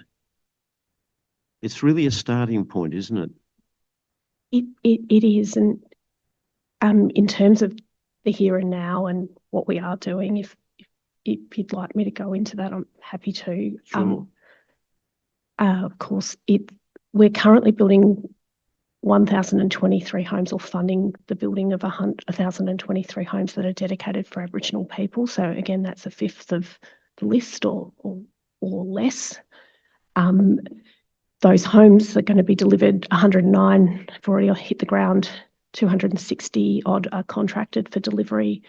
And then we have homes being delivered up till we're funded to deliver up till 26, 27. So that 1,023 is against Mananawarti and Matakoot's very clear target of 300 a year. So that should really be 1,500 if we're following Mananawarti and Matakoot. Noting Mananawarti and Matakoot's target is only to stop the population growth. It's to make the situation not worse. It doesn't deal with the list, but that's what we're funded for. It's essentially 1,000 out of a list of 5,000. Essentially, for the next 4 years, we are working, because the Commonwealth Government have 40,000 homes. It's funding through the Housing Australia Future Fund. So we're working to try and, with the Aboriginal Housing and Homelessness Forum, on how we try and secure as many of those homes for Aboriginal Victorians as we can. So chasing, as the Secretary talked about, as much supply as we can.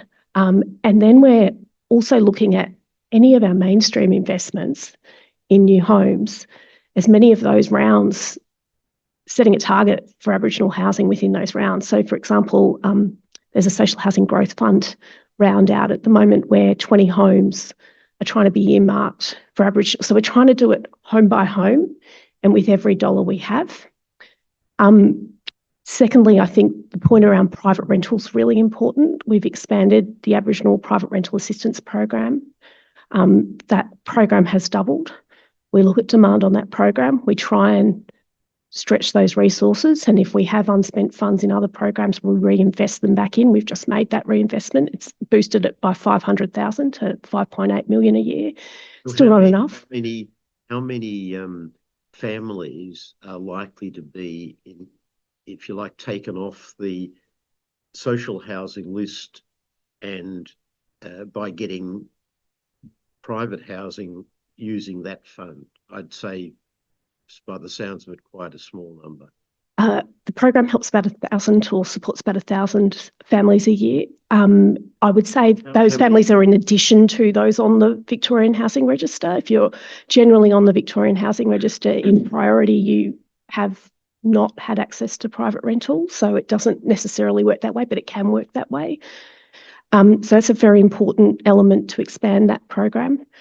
I would also say, in addition, while we have so many Aboriginal Victorians accessing homelessness services, it's also about how they experience those services and how they come in to those services. And that's about creating an Aboriginal specific service system that is best going to address needs. And that's been about establishing 2 entry points. Now, the entry points are incredible programs of work on behalf of the 2 organisations running them at the moment. But what we're incredibly concerned about is the back end of those entry points and people having homes.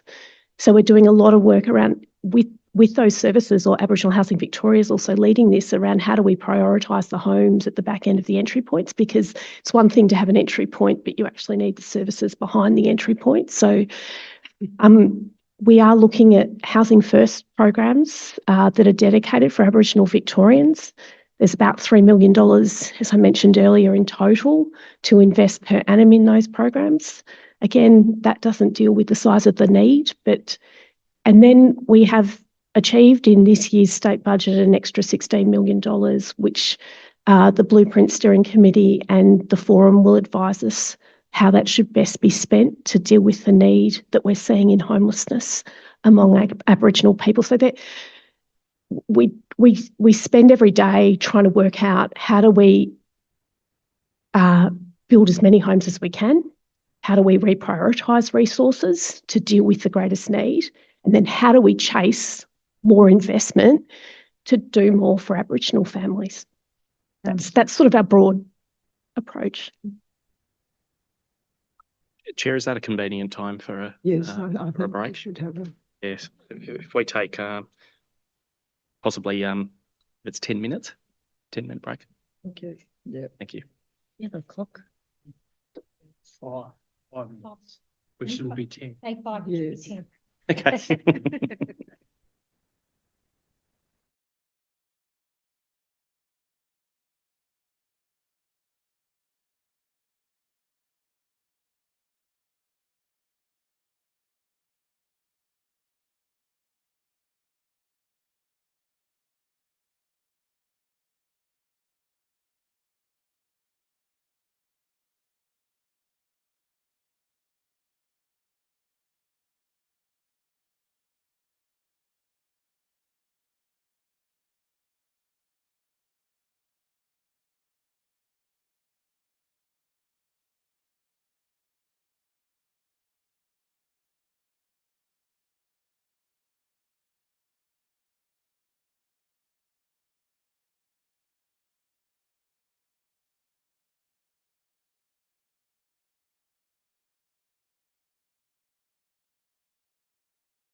Chair. I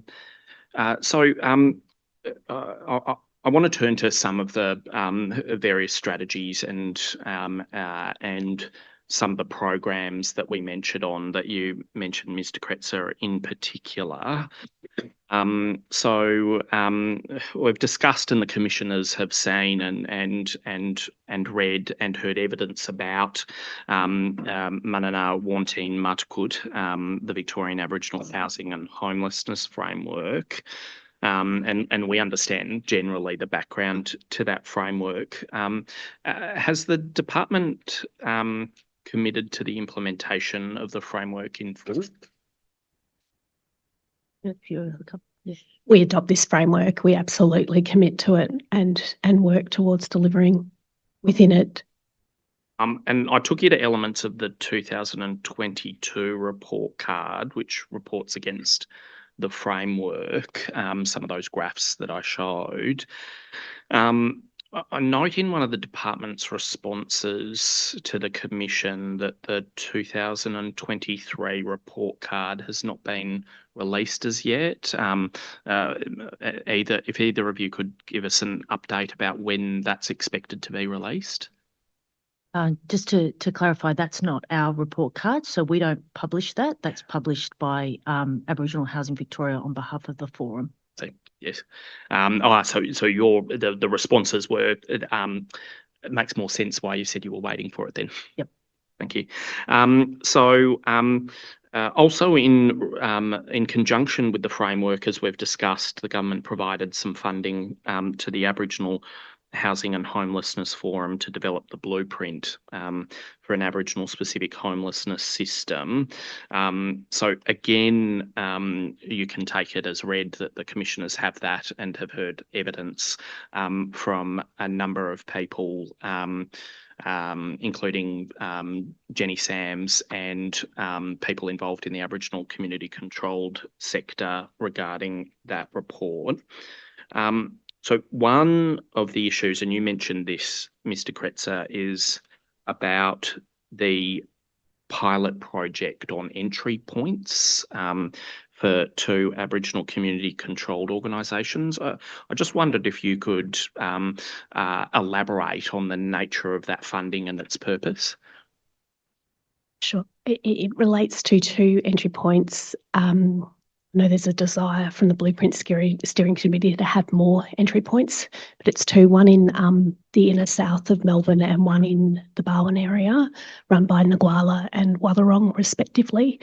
The entry points are for Aboriginal people who come into the homelessness service system in a culturally safe and very, very holistic service delivery that is delivered by those organisations. They started earlier this year.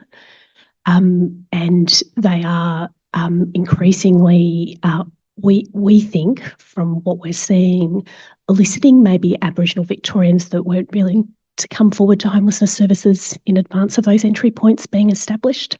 And the entry points also have an outreach component where they can go out where people who may be sleeping rough or sleeping in tenuous accommodation, and they can wrap around and support those first peoples in a way that then starts to arrest their homelessness, if that makes sense. So early results from a relatively new program are encouraging, associated with Aboriginal community members accessing ACCO support when at risk or in fact homeless. Very much so, and it's a very every 6 weeks we meet and we work through what's going on in those entry points to try and work through what we need to do to resolve issues as they arise. And Aboriginal Housing Victoria is funded for a stewardship role to help the design and of those entry points. And how long is that pilot project due to run for? It's currently funded for 2 years, but we will, by hook nor crook, do what we can to make that program continue. And we don't want it to get to the end of its sort of life and that becomes a concern. There's some wonderful staff that are working in those organisations that we need to make sure can continue their work. And as I understand it, is it already your desire as Deputy CEO of Homes Victoria that the program be expanded? Yes, and an evaluation is commencing with the service providers and the Blueprint Steering Committee selecting that proponent to evaluate it. That was actually going to be a question. Right. So there is a monitoring and evaluation framework as part of the pilot project. Yes, the Blueprint Steering Committee's designing that as we speak, and it's currently being procured by that steering committee. Now, you'll understand that the commissioners have heard enough about pilot projects to probably be able to fly a plane themselves. Yeah. How does the commission have any confidence that such a pilot project of this that invests in the community controlled sector will be committed to following the end of the pilot project? I'm not sure you can have that confidence, but I take it as my responsibility, and it is earmarked in my performance plan to grow the Aboriginal specific homelessness system. So I take it as my responsibility for that program to continue. And of course, that question might be put to someone else as well with responsibilities in this area. There was also in the materials provided by the department in response to various requests for information and briefing papers. There was mention of an Aboriginal Housing and Homelessness Summit in 2022. Are you both aware of that? Yes, and Ms. McCammon, I understand that there was a report that was released following that summit. Yes, yes. And to be clear, so that's the report from, it's not a government report, that's the forum's report, yes. Yes, and the forum report made a number of specific recommendations to government, is that right? Yes, a number, yes. And as I understand it from the materials, the government has yet to respond to those recommendations, is that right? That's correct. Why hasn't the government responded to that 2 years later? My understanding is that summit report is currently out with Justice Caucus and Delta in terms of, because there's also some recommendations that cover other areas. But I don't have another reason to say, to be honest, about why we haven't responded. Who has lead responsibility in government to respond to that report? That would be us. Yes. And do you have any idea of when a response will be received by the forum to that report?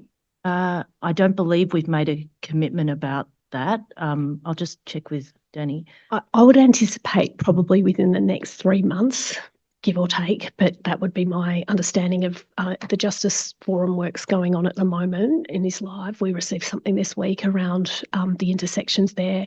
Still more work, I think, to do with Delta, but I'm going to say about 3 months, give or take. And does it really highlight what Chair Burke's concern was about the overlayering of bureaucracy in terms of some of these responses? I think, though, the summit, as I understand it, the summit what is the forum, which is made up of traditional owners, ACOs, and Aboriginal housing providers. And when I looked at the summit report, it goes into a lot more detail in terms of some specific actions that probably look also to some of the issues that sit around the issues of homelessness. So I think around case planning for children and family violence. So I don't know whether I'd characterise it as another layer of bureaucracy, but it is another, I guess, a further input into the department in terms of what needs to be done. I suppose my point was that the layering of bureaucracy holds up response to the recommendations in the report. I think yes, in terms of where things need to go to different multiple places and multiple authorities. Yes, that can hold it up. Yep.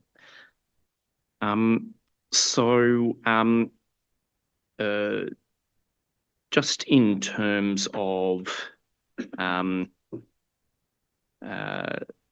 response to the framework, Mr. Kretser, I might give you an opportunity to speak to a chart which just shows some of the moving parts.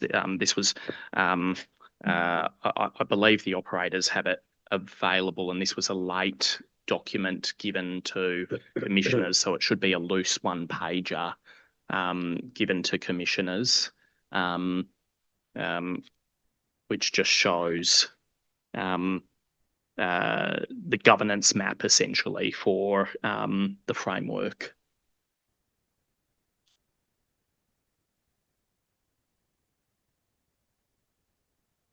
And my apologies, Commissioner Walter. Hopefully, we'll email it to you to the extent that that we haven't. Yeah, you've got it. Thank you. Just checking if we can bring it up on screen. There we have it. Yes. So I just at the risk of again, I don't know if commissioners have. Where is it to be found? One page, I think. Look, it's on the screen here. It's all right. Yeah, Let's not yeah. hold up. That's all right. Yeah. If hard copies are available, so I can.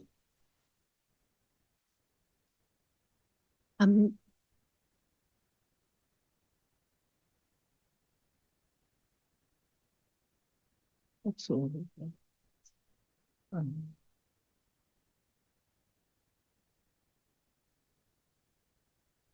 So if Mr. Kretser, could you just kind of briefly take us through some of the governance arrangements that have been established for the work?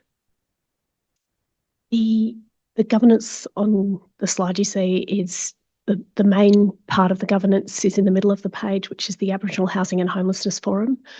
It is chaired by Aboriginal Housing Victoria. It consists of 38 Aboriginal organisations, including traditional owner groups, with an interest in housing and homelessness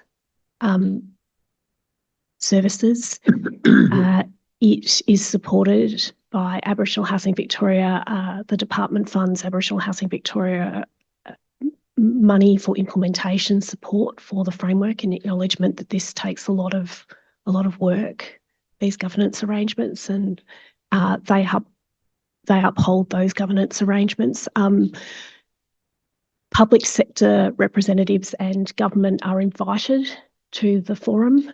So the forum that's planned for the 21st and 22nd of June, Homes Victoria may or may not receive an invitation to talk to specific items and or understand decisions from the forum. The forum reports into the implementation working group, which includes members of the Kuri Caucus. It's co-chaired by Aboriginal Housing Victoria's CEO and the CEO of Homes Victoria. And it also includes membership from the Department of Premier and Cabinet and the Department of Treasury and Finance. Just on that implementation working group, how often would you say that met? I think it meets about every 3 months, from my best recollection. So quarterly, kind of aligning with how often the forum meets. The forum meets, on a quarterly basis as well. To the left of the slide, you see the Blueprint Steering Committee to create an Aboriginal specific homelessness service system. The Blueprint Steering Committee is very much, Mananawati and Mathakut has objective 4 is about homelessness and addressing homelessness, and the blueprint kind of drives that objective, but also the blueprint. It's co-chaired by Jenny Sams and myself, and it includes Aboriginal organisations delivering homelessness services. It includes some mainstream services. The Council to Homeless Persons is the mainstream peak for homelessness service delivery. And it meets every 6 weeks, and really at the moment is focused very much on the entry points, establishment and success. At the bottom of the slide, you see the Housing Reference Group. That is a subgroup of the Aboriginal Housing and Homelessness Forum, and that group very much steers investment in capital programs. So what that means is basic where we put new homes. So right now that group is looking at there's new funding coming in under the Regional Housing Fund for 130 homes, and they will tell Homes Victoria where those homes should go, where the need is, Obviously the need will be a drop in the ocean, but that's the role of that group. And that group's also steered sort of the first order principles under the big housing build and some of the directions under the big housing build. There's a group in the bottom right-hand corner, which Aboriginal Housing Victoria and our Executive Director, Aboriginal Housing and Homelessness steer, which is trying to keep everything on track, trying to keep us accountable, and that's called the Action Group in the right-hand side. So it's a way to make sure that we're addressing the actions that sit in each of these governance groups and not languishing, really. And in relation to the Aboriginal Housing Reference Group, the membership includes a number of Aboriginal community controlled organisations that have housing programs but aren't registered community housing providers. I know that there is currently a program or policy of Homes Victoria to consider tenancy management transfer to Aboriginal community controlled organisations that might not be registered, but essentially can take over management responsibility for tenancies that Homes Victoria owns the title to. I just wondered if you could give the commissioners an update on the progress of that type of program. Yes, it's in, there's 2 sites currently being considered, or 2 locations. One's around the Bendigo area and the other's in Shepparton. It really starts with tenants in those homes exercising their choice about whether they'd like to change landlords, and that's been happening to date. It does, the last Aboriginal Housing and Homelessness Forum, we discussed this and we talked about a little bit going back to the drawing board, because when we've asked the tenants, it was actually us that asked the tenants whether they wanted to move, and that just didn't seem quite right. So with the forum, we've talked about actually making that an independent question from someone who's independent from both landlords to ask the question, or that Aboriginal Services ask the question as opposed to us as the landlord. What was the outcome that you got? It was mixed in both locations. And that's what we were a little bit worried about, that one was very low, and we don't think that's right. I think if we ask the question, do you want us to be a landlord, you're going to get a different answer compared to someone independent asking that question. So we're a bit worried about the results. We think it's actually, according to the data we've got about how tenants and I guess the vote that happened when Aboriginal Housing Victoria took on the Aboriginal rental housing program, it very much was a yes. So that felt low. So we're going back to the drawing board on that to ask some of those tenants again in a different way.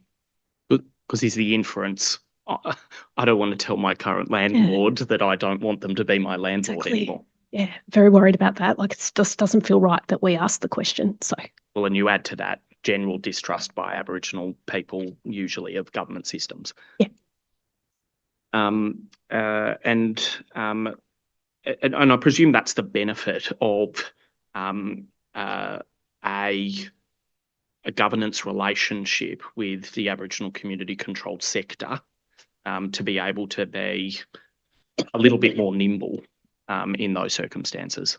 Absolutely. But we can take down that.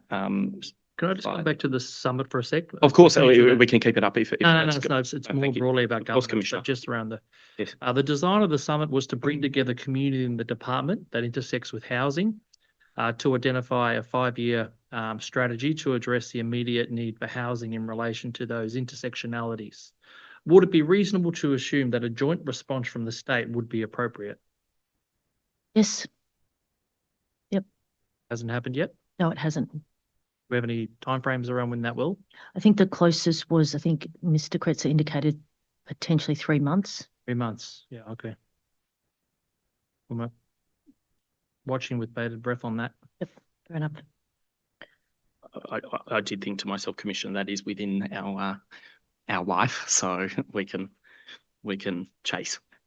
So we've talked a lot about social housing, so I want to talk about some of the other aspects of the housing system and some of the programs that exist.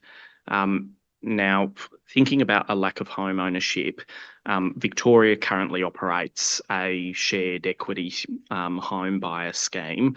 Now, just to be clear, Ms. McCammon, your department is not responsible for the delivery of that scheme. That's right. That's correct. That's under the responsibility of the Department of Treasury and Finance. That's correct. And they provided us, well, I should say, there is some reporting about the take-up of that scheme against the framework. So there is at least some data available to us. So it started as a pilot project. I think it was a 2-year pilot project. Is that right? I'm not sure. Yeah, Sure. No, that's fine.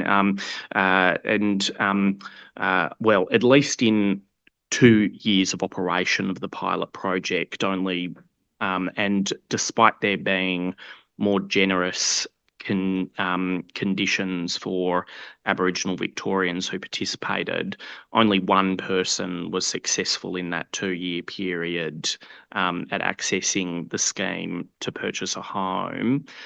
Are you aware of that data? yes, I've seen that data. Yes. And then there was examination of the criteria attached to the scheme, and in particular, the criteria was changed to increase the level of income that you could make to access the scheme, as well as significantly doing away with criteria that required it to be your first purchase, as well as doing away with criteria that meant you could only access the scheme if you had a debt of less than $10,000. Following that, in a similar 2-year period, 57 Aboriginal people have accessed the program. I just wondered, I know it's operated by a different department, but I just was interested in your reflections on what that teaches government about the criteria it sets and how it sets that criteria for Aboriginal Victorians to access similar programs. Yeah, and don't have an intimate knowledge, but I guess that's an amazing increase, isn't it? Like, what is that? A percentage, 570% or whatever. That'll be beyond me, definitely. But I'll, as you trusted my maths, I'll trust yours. So clearly, the change improved access. So yeah, that's all I can say. That's a dramatic increase. Yeah, percentage wise, I should say, given that was a pretty low base. The one. Then following on to access to the private rental market. So, Mr. Kretser, you mentioned, I think, in one of your previous answers, the Aboriginal Private Rental Assistance Program. It's been a program that began in December 2020, I think that's right. So yes, that sounds right. And 1,300 First Peoples households have been supported in about a 4-year, a 3.5-year timeframe. Yes, that's. And you mentioned again now that there is currently funding for 1,000 spots essentially per annum for Aboriginal Victorians under that scheme. Has that increased funding and those 1,000 spots, has that commenced? Is that in operation now? Yes, it started in the 23-24 year. So it's sort of doubled in size from 5 DFFH areas to now 10. So there's still 7 areas where it isn't, but it's doubled in size. And we recently put a little bit more money into it because the demand on the program's quite strong as well. So it's actually meeting. Not meeting the demand. Yeah. There's enough demand. I'm confident we'll house 1,000 families this year, at least in that program.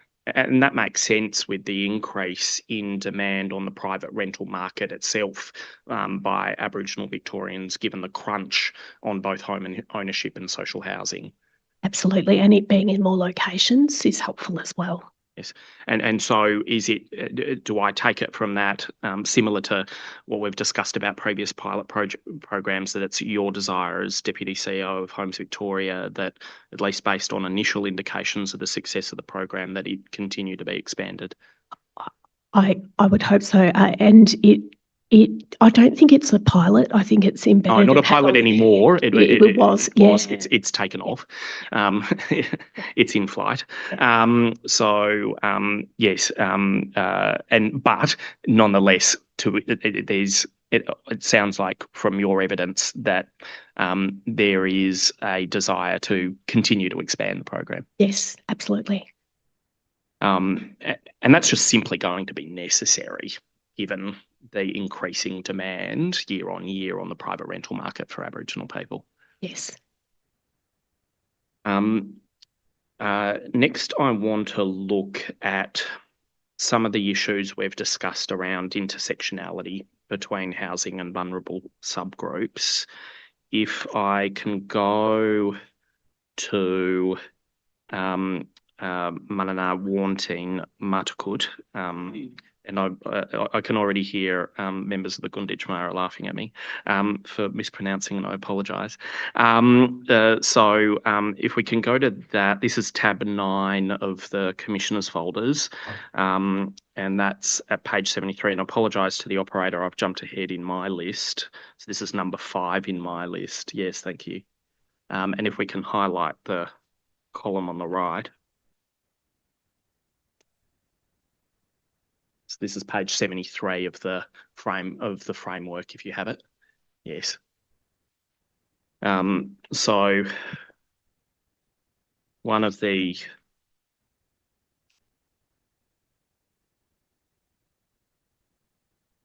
sorry, I'll just get my own copy.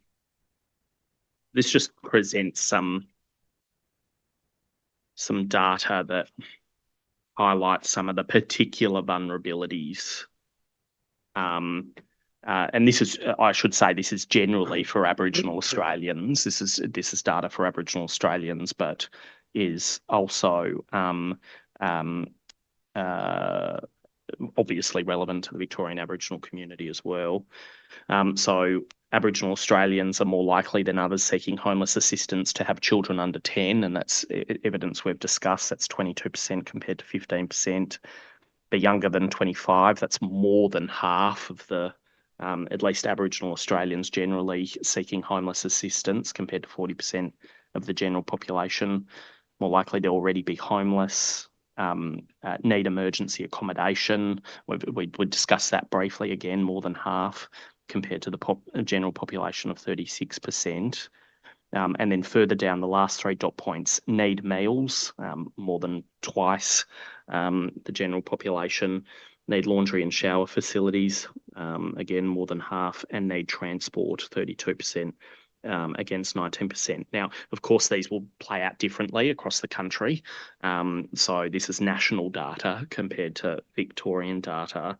But again, as the forum highlights, the data presents that Aboriginal Australians are far more likely to be than other Australians to be homeless, and Victorian Aboriginal people are more likely than other Aboriginal Australians to be homeless, and those people seeking homeless assistance are more likely to be in greater crisis. In particular, in regards, and this is returning to a question that Commissioner Hunter asked, and evidence that Mr. Smith gave from the Aboriginal Housing Victoria.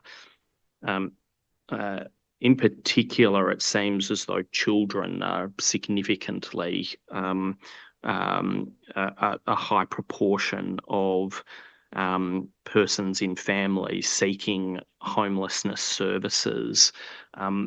What particular focus is the department putting on the needs of Aboriginal children, and what specific programs, if any, are directed to that particular issue? Do you want to take that one? Yeah. I guess just to clarify, in terms of when we talk about children, children who are presenting to the homelessness. Yes, exactly. Yeah. Yes. I might start with young people, if that's like. Of course. In terms of young people, there is What age, when we say young people, what's the age? I'm going to go up to 24 years because we sort of, and sometimes 15 to 24, but it's sort of 16 to 24 in the official count, but we do see in count or identification. What we're trying to do with young people is build models that suit their needs, and this is very much linked as well with care leavers or young people exiting care or young Aboriginal people exiting care. There are some investments at the moment to build, we call them Village 21 models through Aboriginal community controlled organisations, and there's 3 of those in progress at the moment to be built. There is also services that are currently available. There's about 70 million of the homelessness budget is invested in youth services. But again, accommodation can be lacking. So there is dedicated transitional housing properties for young people.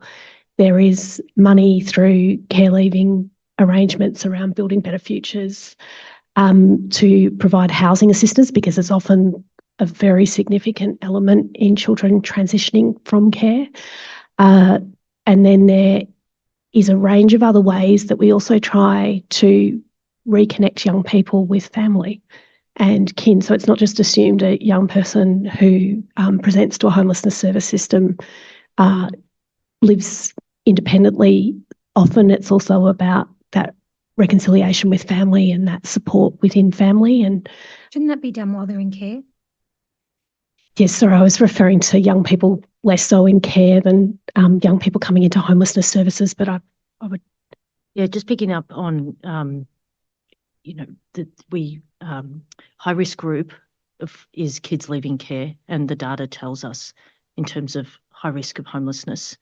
And you're absolutely right that the planning for that needs to start. Well, Better Futures starts, I think it's 15 years and 9 months. And I think it's fair to say there's been an evolution of understanding of that risk in terms of children leaving care, and there are some programs. So there's Better Futures, there's Homestretch, and they're around case support, could be brokerage funding, around access to employment, access to housing. But the feedback through both those programs is that the gap remains housing. So there's a new program that we'll be rolling out next year, which is called Housing First for Young People. But the distinct part of that is it's a program that guarantees a house.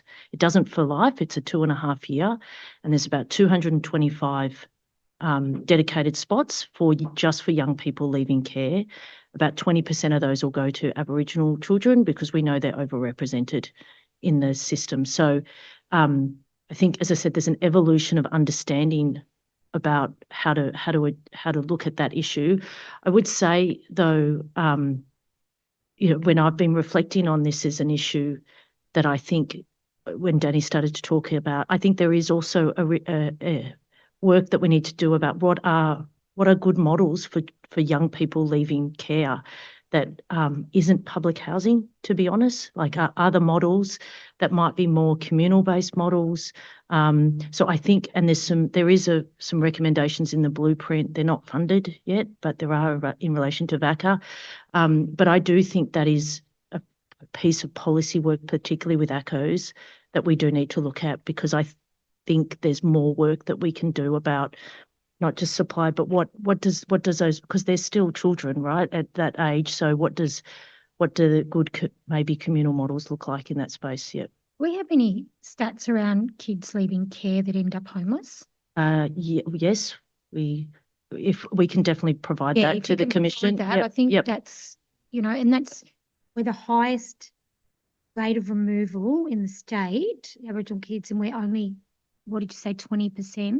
So I'm only talking about that one program. There'll be about 20% of that program will be dedicated to Aboriginal children.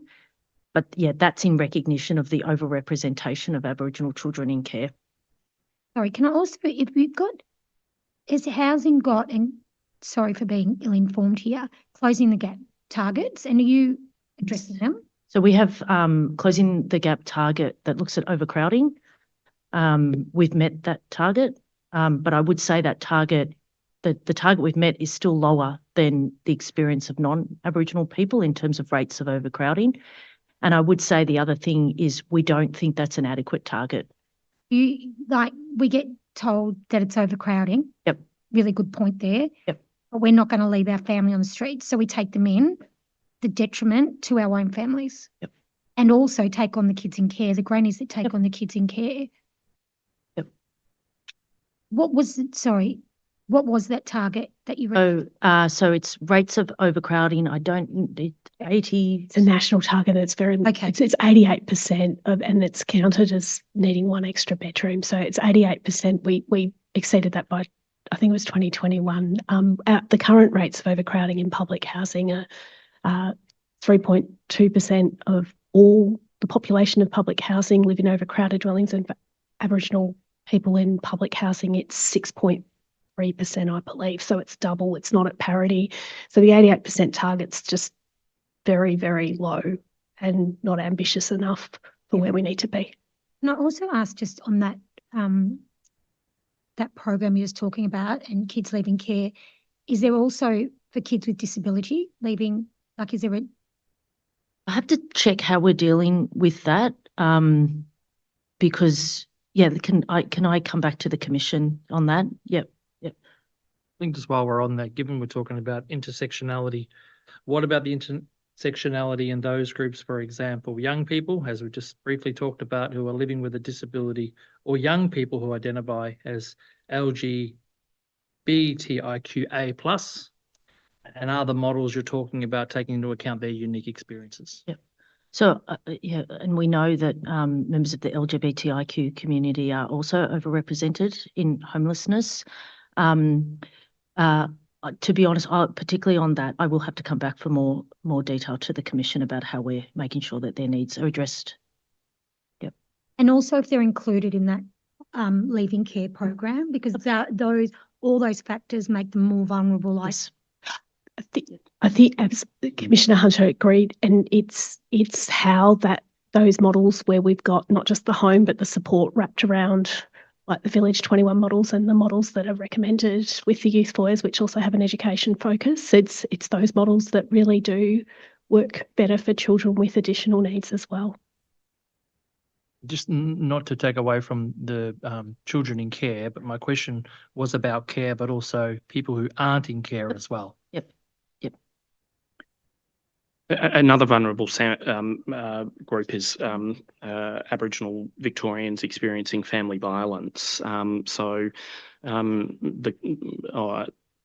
government's provided us with information that says that Aboriginal Victorians are Aboriginal Victorians accessing specialist homelessness services are 15 times more likely to be experiencing family violence, mental health issues, or rough sleeping. Just want to go to the social housing overview provided by the department in response to requests for information. And if we can go just to page 13 first, under the heading of family violence refuges, and just highlight the first 4 paragraphs, please. And this is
The problem is they end up back in prison because they've got nowhere to go. They're not being fed. They've got no money.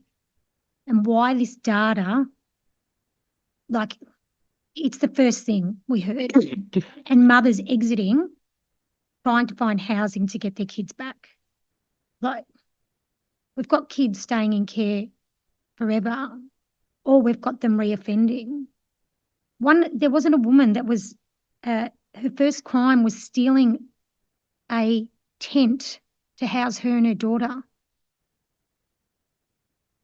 And at 28 got charged with stealing a car, getting away from family violence. Because of those two issues, she ended up on remand because of those two issues. And then she ended up inside on remand, couldn't get out because she had nowhere and had no idea where her child was. This is people's lives, and it continues the cycle of exclusion from community and systems, and it's just not good enough that we can't keep this data. And these, I mean, as much as you go, oh, that's sad, and these are real people. You know, to steal a tent because you want to keep your child housed, to steal a car to get away from family violence, and then you end up inside on remand, have no idea where your child is, and you know that when you get out, you'll still be homeless, and then you won't be able to get your child back. Real issues, real live issues today. Can I just follow on from that? Have you read the summit report? Yes. You have, yeah? These issues and solutions were identified in the summit report, if I remember correctly. So we already knew about it. It's already been known. I talked earlier about your experience that you shared with us around working in the justice sector. I used to work for the Department of Justice many years ago as well. And I can confidently say, also receiving the evidence from the state and community witnesses, that this has been an issue for a very, very long period of time. It's not new that our people can't get bail or can't get let out of custody or have opportunities. So I'd kind of just trying to really understand, you know, sort of feeling like, oh, we haven't done the data. It's already written in the report that you have spoken about. My evidence was going to the particular point of data. There is absolutely an issue, and we know there's an issue here. Sorry, I was going to the particular point of the data, Commissioner. But and I understand that, but it has been raised for many years at the Aboriginal Justice Forum. All those the governance forums that you have clearly articulated that are in operation. Before the end, we'll come back to governance around ultimate accountability and so forth. But this is not new. You know, our people have been saying this for many, many, many years.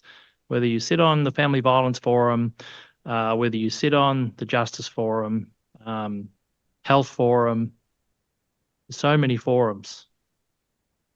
It's not new.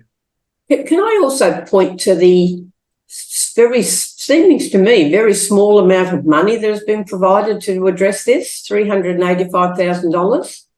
I mean, how far does that go in trying to address this enormous need? The funding's for a worker that works within correctional facilities to find homes for the person. So there's homes that are linked. It's not enough of them, but there's transitional homes that are dedicated for both young people exiting youth justice facilities, but also adults. And then that role is particularly about, it's almost like the entry point for the person to then access what they can within the housing that we have available for people. I know it's only been a very short period of time since February, but has there been do you have any figures of how successful that person is in providing and helping people access housing? The organisation that delivers that service is Vaxil, and they do a terrific job in helping people. But I can find that out for the Commission if that would be of interest. And they obviously have to network into to find the homes for people, which is the really hard bit for them. How important is that initiative to government?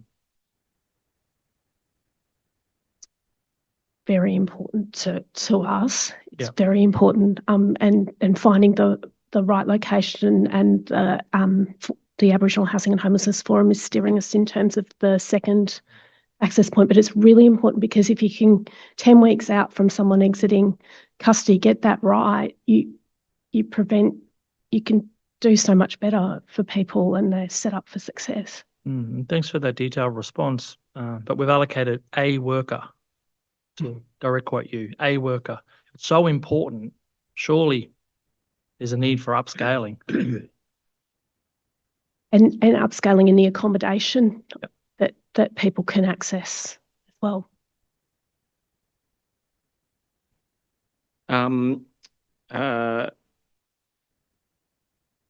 If we get, we've got the slide down. So just some final questions, just about the treaty process. We haven't discussed that, and I just wanted to, subject to any other questions by commissioners, ask about that. Treaty negotiations are due to commence before the end of the year. Ms. McCammon, what is the department doing to ensure that it's treaty negotiation ready?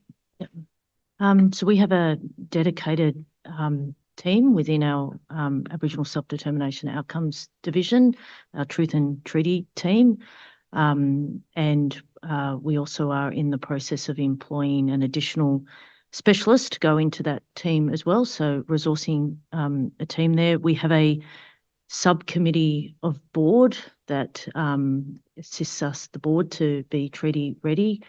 We've done treaty readiness surveys for our staff. We also have materials to try and educate our staff on what treaty means. And also I meet regularly with the Deputy Secretary and Executive Director responsible to make sure that I am up to date of what is required as we get ready for treaty. Given everything that we've discussed, particularly in relation to housing, and this is a question both for you and then Mr. Kretser, what would, in your role as Secretary, what do you think are the key areas of opportunity in housing from your perspective for treaty negotiations beyond full implementation of the framework? What are some of the kind of innovative opportunities from your perspective on the issue of housing? Yeah, so I think firstly, want to make sure that we're very clear. We're not waiting for treaty, though, to implement and hear loud and clear the requirement for urgency. I think some of the areas that I see that there's opportunities through treaty are where we have some of these intersectionality type issues and how we might start to deal those in a better way that we know ACCOs are doing at the moment. So I think there's some opportunities through treaty to look at, some of these crossover issues that we deal with in relation to family violence, child protection, out-of-home care, and housing and homelessness, and what those models look like outside of the structures that we sit in and the structures that we think through. I think that is the opportunity for us. And Mr. Kretser, the same question. To add to the Secretary's, I would say, I mentioned land is the single most prohibitive cost for generating and increasing social housing. So I think, and this will be subject to what the outcome of treaty is, but from a social housing increase perspective, that would be the opportunity for Aboriginal housing to grow from my perspective. Those are my questions. Thank you, Commissioners, unless you have any. Can I just add to that list, if I may? Let's not forget LGBTQI plus Aboriginal people that are not included consistently, but particularly in housing. There's marginalisation of our people and racism as it is, and add that layer again and it's even worse. So I just would love that to be on the radar. Yep. Thank you. I think you made a commitment to come back and to respond to my question earlier on that, but also the importance there as well. Yep. Disability. Yep, happy to. Commissioner Walter? Thank you. I have no further questions. Thank you, Chair. It just remains to thank our panelists, Chair. Thank you. Thank you very much. Thank you very much. Oh, Sorry, can I make an application? I'm sorry to interrupt. Just in relation to some evidence that was given about various locations, I just seek that an order be made to preclude any publication of those locations because at the moment we understand the live stream may have not aired those locations, but it perhaps could be captured in other ways. So I make an application for that order. I'd consent to that order. Thank you. Thank you. Thank you, Chair. Oh, that's right. Thank you. I think we're adjourning until 1:45, I believe. The session is now adjourned. Thank you. Thank you all. Thank you very much for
Oh, we can resume. Are we ready to resume? Yes, thank you. Thanks, Council. Commissioners, please, I appear to assist this afternoon for the evidence of the Children and Young Persons Commission. The witnesses are along the line, Commissioner Liana Buchanan, Commissioner for Children and Young People, Commissioner Meena Singh, Commissioner for Aboriginal Children and Young People, and Elias Jarvis, the CCYP Youth Council. So I might go down the line, starting with you, Liana. Could you please state your full name? Yes, I'm Liana Buchanan, Commissioner for Children and Young People in Victoria. And do you undertake to give truthful evidence to this commission? I do. Singh, Meena, could you please state your full name? Yes, Meena Singh. And do you also undertake to give truthful evidence to the commission this afternoon? I do. And Elias, could you please state your full name? Elias Jarvis. You undertake to give truthful evidence to the commission this afternoon? I do. Thank you to the witnesses for joining us. Commissioners, we have available, and we're going to spend some time on this report. It's a report called Let Us Learn. The citation, and we'll bring it up on the screen at the appropriate times, is NUT.000.0444.0005. Before we go to that, I should invite Mr. Petrie to offer his appearance. And of course, I should also acknowledge country and thank Commissioner Hunter for her welcome this morning. I acknowledge those following this commission and pay my respects to elders and ancestors.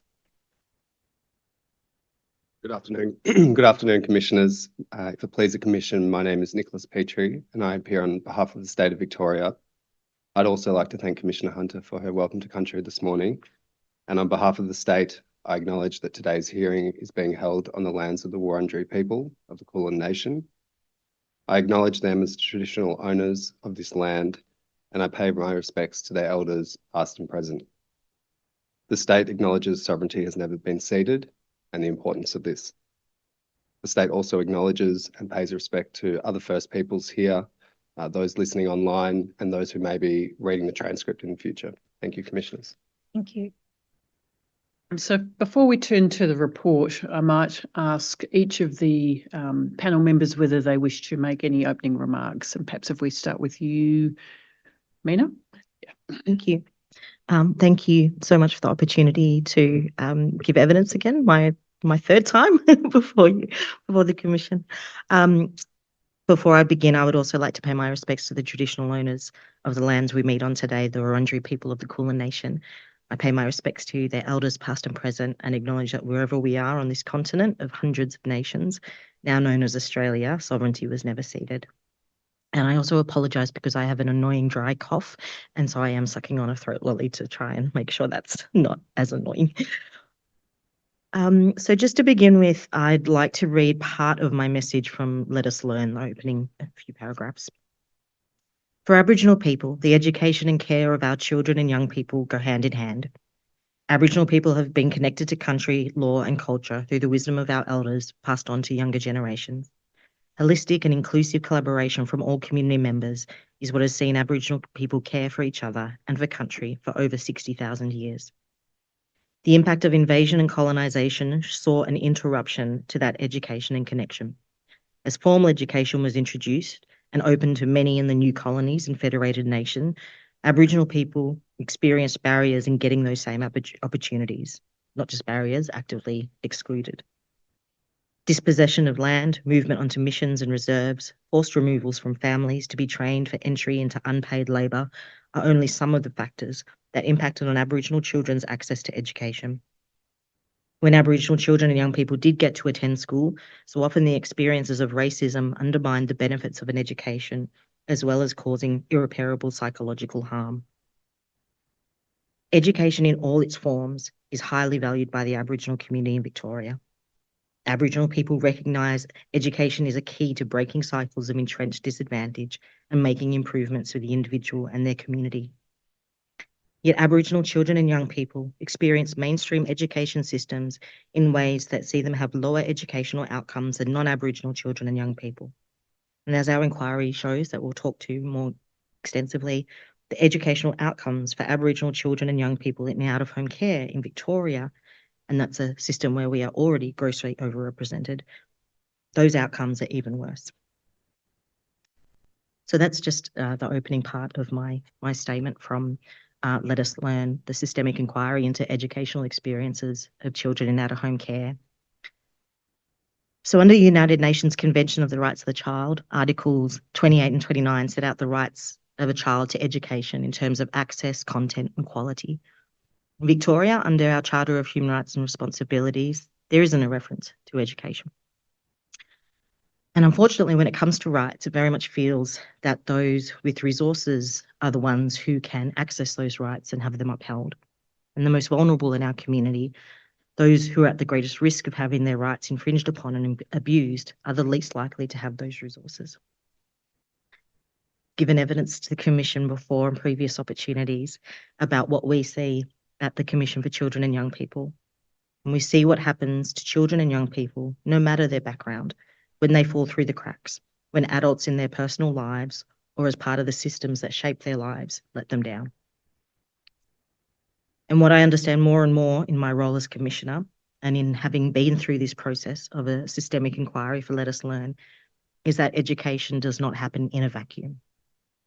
For children and young people to do well, and doing well should be defined by the individual child or young person. They need a safe, supportive home environment outside of school and a safe, supportive environment at school. Education requires a holistic approach, and holistic approaches are a fundamental core of how we in Aboriginal community go about ways of knowing, doing and being. So I'm an associate member of forums like the Aboriginal Justice Forum and the Delta Partnership Forum to address family violence, and regularly at these forums, education, racism in schools, and disengagement from education are key issues that are discussed all the time. And people might ask, why is education being talked about at a justice forum or a family violence forum? But it speaks to the understanding of the importance of education in so many different ways. When children and young people's lives are disrupted by family violence, which features prominently as a reason for removal of children and young people, or any sort of trauma, it becomes incredibly difficult to engage in school, and that's what the report highlights. When Aboriginal children are disengaged from education, we see all too familiar patterns of becoming involved then with the criminal legal system. And the Commission's systemic inquiry from 2001, Our Youth, Our Way, highlighted that all too familiar trajectory of school disengagement and then travelling into the criminal legal system. So education is a right. Education should be a protective space for all children. And education must be a space that is culturally safe and free from racism. Before I hand to Liana, back to you. I'll just share a quote from our Youth Council. Our Youth Council featured heavily in this work. And it just sets out so clearly, as so many of our Youth Council members do, as Elias will demonstrate, sets out the expectations of children and young people. Our background and life circumstances shouldn't affect the quality and level of education we receive. Yeah. Thanks, Meena. At risk of redundancy, I'm going to insert myself here in the process, and before Liana addresses the role of the Commission, just invite Elias to make any opening comment you'd like to make and any response you have to the things Meena has just said. Thank you. I too would like to acknowledge Wurundjeri country and acknowledge Commissioner Hunter for your welcome this morning. So my name is Elias Jarvis. I'm a proud Djapurrung, Kuraywurrung man, Gunditjmara man from the southwest of Victoria. I grew up on Wadawurrung country in Ballarat, but now live here in Naarm on Wurundjeri country. And I thank everyone for the opportunity to be at the table today. I just want to reiterate the importance that our community gives to education. I think so much of what we hear through policy and in the media and through the general public is that Aboriginal children and their communities do not value our education. So I think as a frame for today's hearing, just reiterating that our community highly values our education and we want the best outcome for our children. That's all I have to say at the moment. I understand, and I'll ask you this in a little bit, that you're happy to share some of your own schooling experiences with the Yeah. Commission. Okay, great. Liana, can I invite you to make any opening remarks you'd like to, and to address the role of the Commission for Children and Young People? Thank you. I too would like to acknowledge that we're on the land of the Wurundjeri people and pay my deep respects to elders past and present, and indeed to all First Nations people who are in the room, who are watching online, or indeed who are engaged with this process, incredible process in any way. I acknowledge that we're on land that always was and always will be Aboriginal land. I'm very honoured to be here and to be sitting alongside my colleague, Commissioner Meena Singh. I'll talk a little bit about, very briefly, just to make sure that the Commission for Children and Young People and our role is understood as context for some of the detail that we'll talk about today. We're an independent statutory body. We have been established to promote the legislation says the safety and well-being of all children and young people in Victoria. We take a child rights approach. We think we cannot do our job without also promoting and safeguarding the rights of children and young people. We have a range of functions that I won't detail, but we regulate organisations to try and prevent and improve responses to institutional child abuse, something that has impacted too many children, including too many Aboriginal children and young people in the past. We also have a range of roles to advise government on improvements to laws and policies and practices to better respond to the needs and rights of children. And we have a range of roles that are about monitoring and providing oversight to particular state systems that impact children and young people, with a focus set out in our legislation about monitoring and trying to improve, provide recommendations to improve responses to children in the child protection, out-of-home care and youth justice systems. One of the functions we have in our legislation that is most relevant today is the power to initiate own motion inquiries, where we understand there is a systemic issue impacting a group of children and young people in Victoria. We have tabled over the life of the Commission 10 of these inquiries looking at issues around child protection and out-of-home care, another 2 related to the youth justice system. In my time as Commissioner, I think we've tabled all but 1 of those, and we see it as a really important way to be frank, hear from children and young people and elevate their voices and highlight and evidence their experiences, and put that together with data that we have the power to require from government departments and agencies, that we analyse, sometimes in ways that have never been analysed before and certainly never made public before. And we use those systemic inquiries to try and highlight areas for reform. And as has been alluded to, one of those, and indeed our last inquiry, will be the focus of today. The last thing that I will just say as in describing the Commission is we are comprised as a Commission of my role, which actually in the legislation is called the Principal Commissioner for Children and Young People. And in practice, we are also comprised of the role of Commissioner for Aboriginal Children and Young People. I will note, however, as this Commission has previously noted and made recommendations about, that the role of Commissioner for Aboriginal Children is not provided for in legislation. It is not enshrined in legislation. There are no specific powers or functions attached to that role. Yoorrook made recommendations about that. There has been no commitment from government yet to act on those recommendations. I'd be remiss if I did not, in providing an overview of the Commission, reiterate our support for the Yoorrook's recommendations and our very strong view that the current situation should be addressed. Liana, you're referring specifically to recommendation 7 there for the purposes of those following. I take it you support the other recommendations in relation to improvements to the child protection system, and particularly those that involve the Commission for Children and Young People. Indeed, we are strong supporters of those recommendations. So let us, unless commissioners have any preliminary questions, I think I'll just give a shout out to Jarvis. Just we had the opportunity to look over the speech that you provided to the United Nations recently as well. So I just want to give you a shout out because I know you weren't going to shout that out about yourself. Right, so sit there, hold your own, speak strong, and thanks for doing that for our people as well. Just want to recognise that. Perhaps you could tell us what that was. So about a month ago, I was honoured to go to New York and speak at the United Nations Permanent Forum for Indigenous Issues. I was a part of a delegation with the National Native Title Council, and I represented my traditional owner organisation, Eastern Ma, and I was lucky enough to deliver an intervention to the forum, which essentially is a 3-minute speech, making some recommendations for cultural heritage reform. Thank you very much. To Dannii, Elias, to Dannii. Thank you.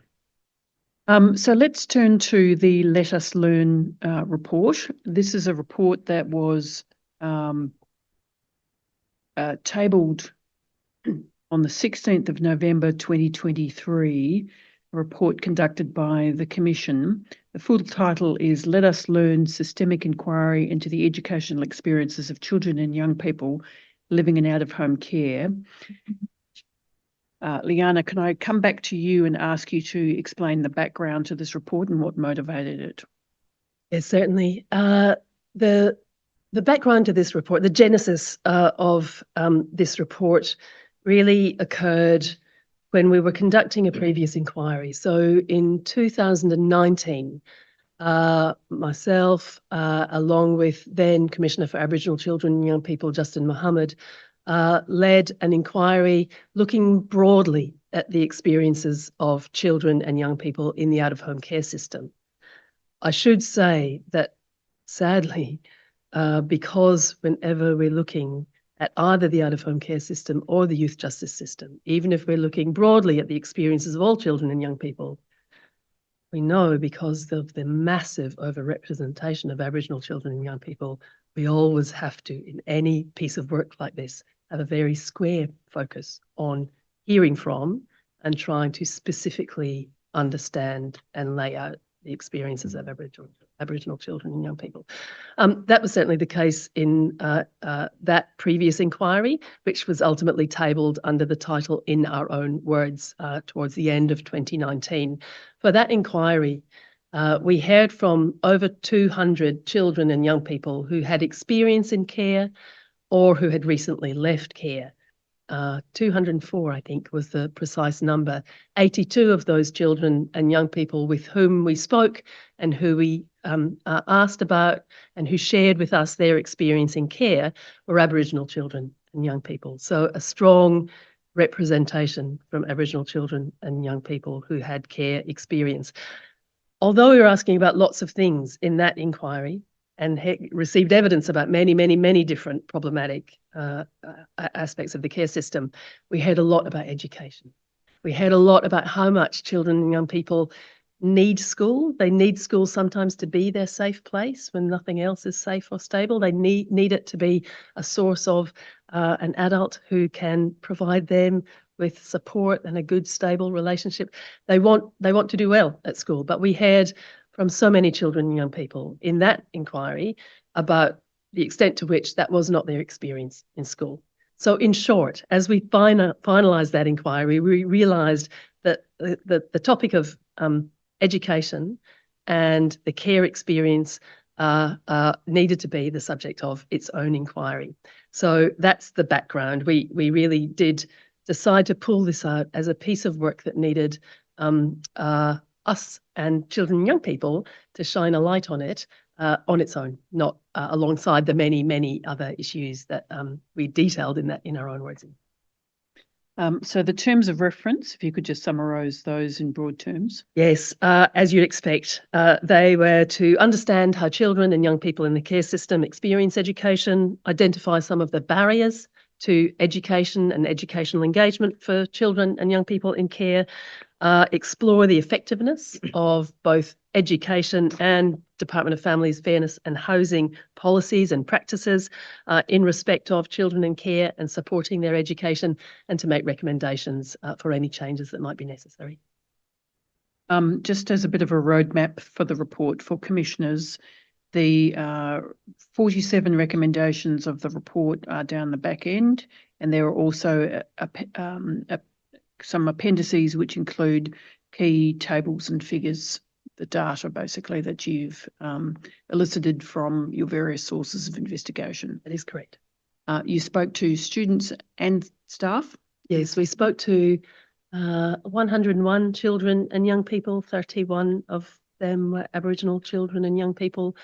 We spoke to some 350, often in groups, I should add, other people who are working in the system. We spoke to people working in community service organisations, in ACOs, in child protection, those who work in schools. We did a pretty broad and wide consultation. We received submissions from some organisations and some individuals. We received survey responses from some other children and young people. And as I've mentioned, we did a lot of work to obtain and then analyse data from both the Department of Education and the Department of Families, Fairness and Housing. Yep. How important was it to you as a commission to focus and enable the youth voice to be heard in this report? The short answer is it's incredibly important, and it has become a very clear, established part of our methodology, is that when we are conducting a large systemic inquiry looking at an area, first of all, we hear from children and young people. We hear from that direct lived experience expertise, and then we look around and we do the data analysis and the literature search and all of the other aspects of evidence gathering that you would expect, but centering the experience of children and young people. None of us can do the work to understand any of these systems and how they're impacting children and young people, how they're experienced by children and young people, unless we hear from children and young people.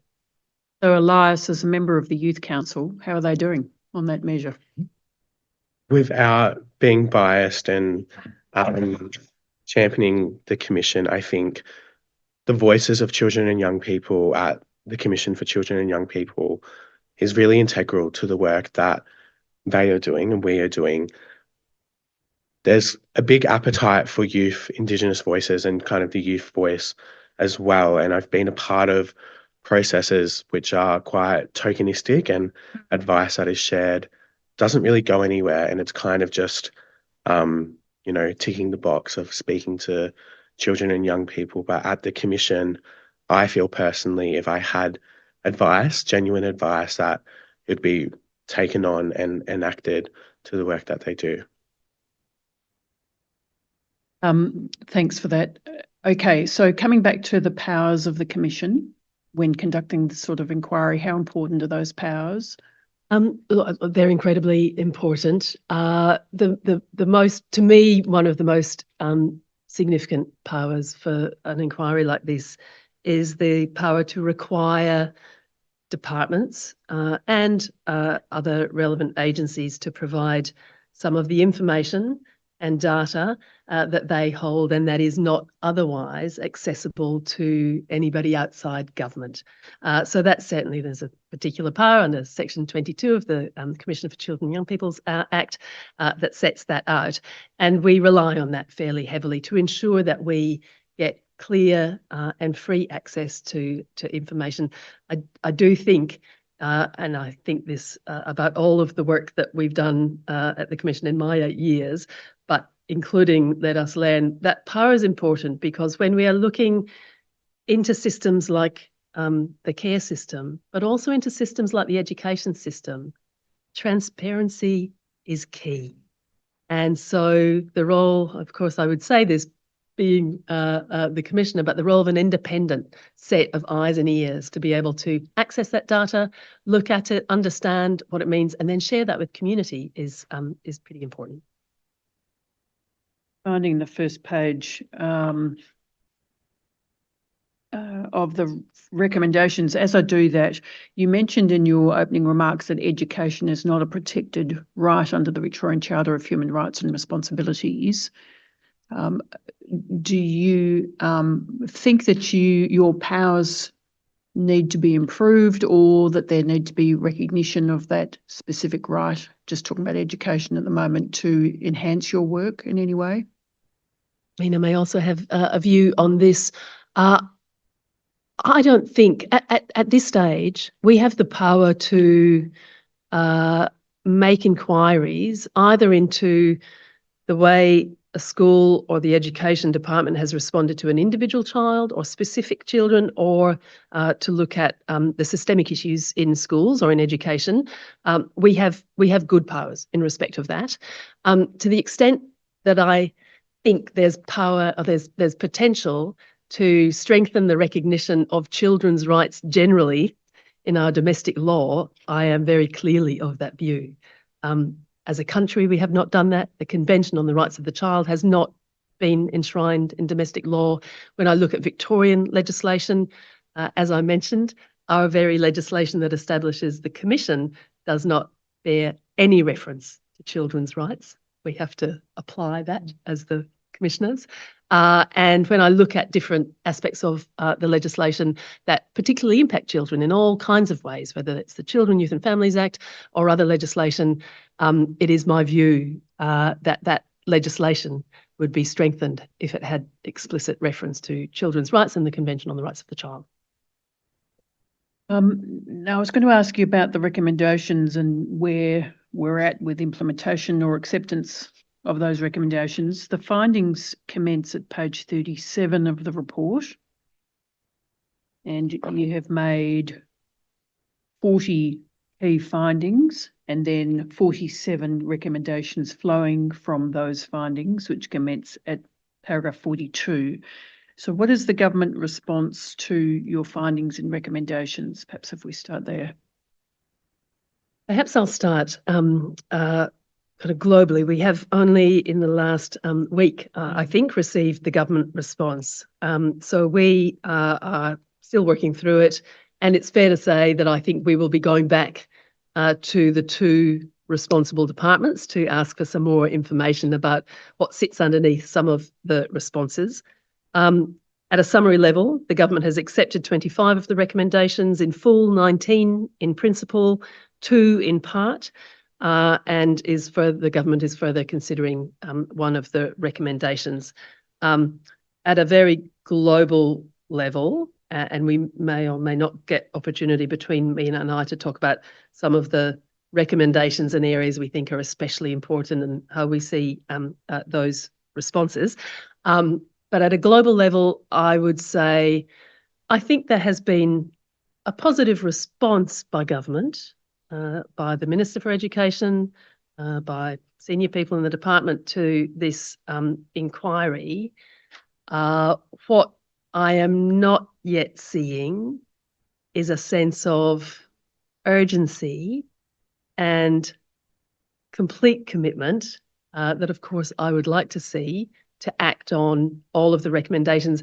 And, of course, we think that there are some recommendations that are particularly important, and we'll be having conversations with government and particularly with the departments about how those recommendations might be actioned in a more fulsome way.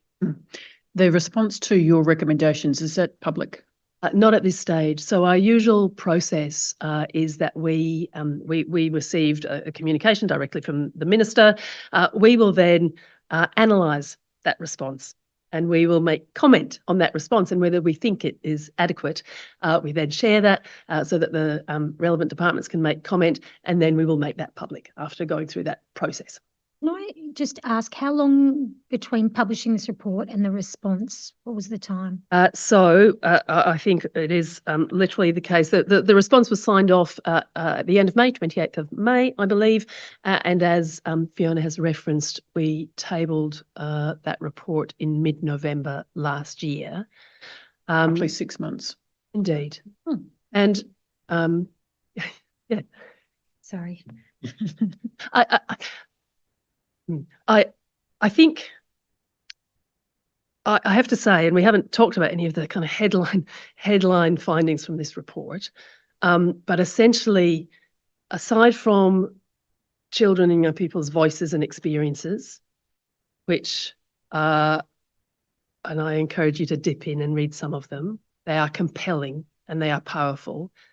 The data is also compelling and powerful in terms of the story it tells about how few children and young people in care are effectively engaged, effectively supported, effectively taught in our education system. So at a very headline, and Meena may talk to some of this in more detail, and where we have differentiated data or disaggregated data for Aboriginal and non-Aboriginal students, she might talk to some of that. But I mean, what we found was that 25% of students in care make it through to year 12. That's compared with over 80% of the broader student population.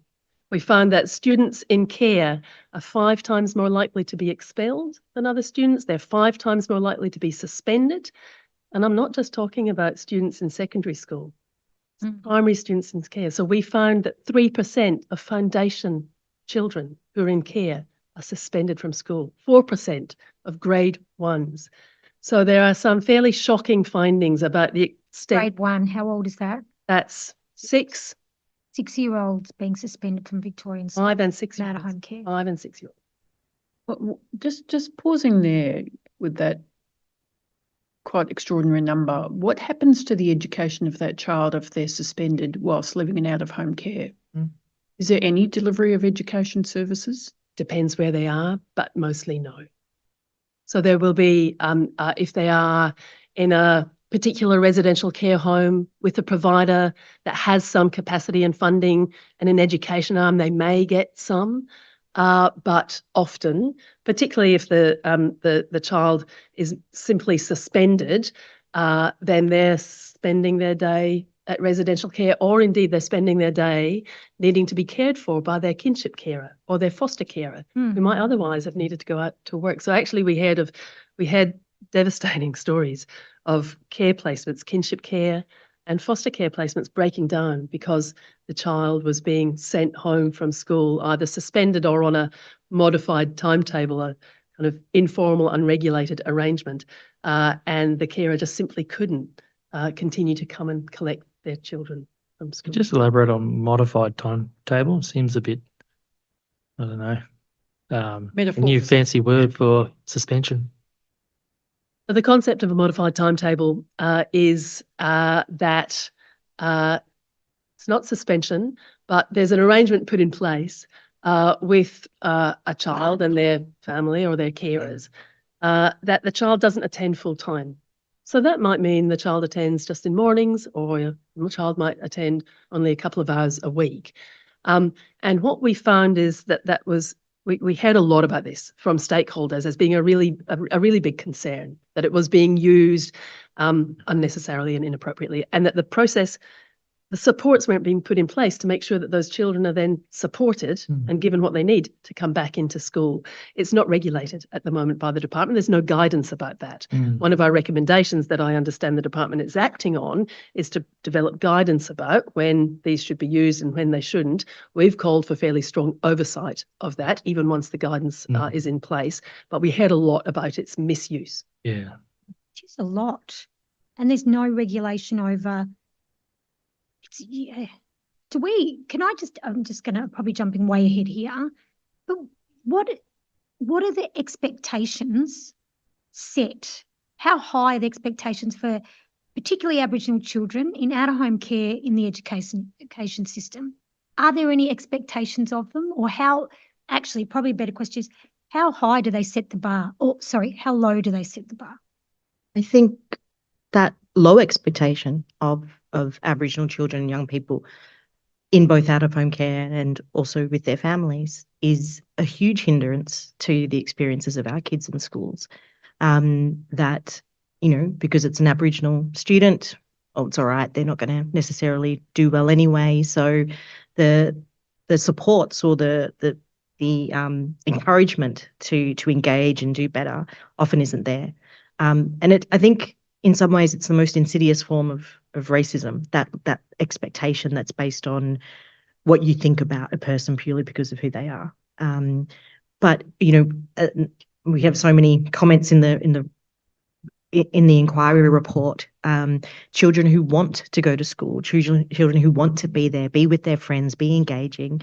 As Liana said, for some children in out-of-home care, school is the safe space for them. And the pressures that it puts on the family, but also the difference it creates between a child and their peers. And, part of what sorry, not to jump ahead, but the exclusion that children in out-of-home care feel, and how that plays out in different ways through modified timetables, exclusions, suspensions. It's incredibly ostracizing for those kids. Can I ask, what is the rationale? Sorry, Meena, I'm out here. What were some of the rationales you heard about why children were paid on these modified timetables? And what was the pattern, if there was enough data, of if children then were subsequently went back to school full time, or was it really started the pathway out of the education system? Yep. And apologies, your face wasn't on the screen when you spoke, so we all looked around for where you were. My apologies for not announcing that Commissioner Walter was online.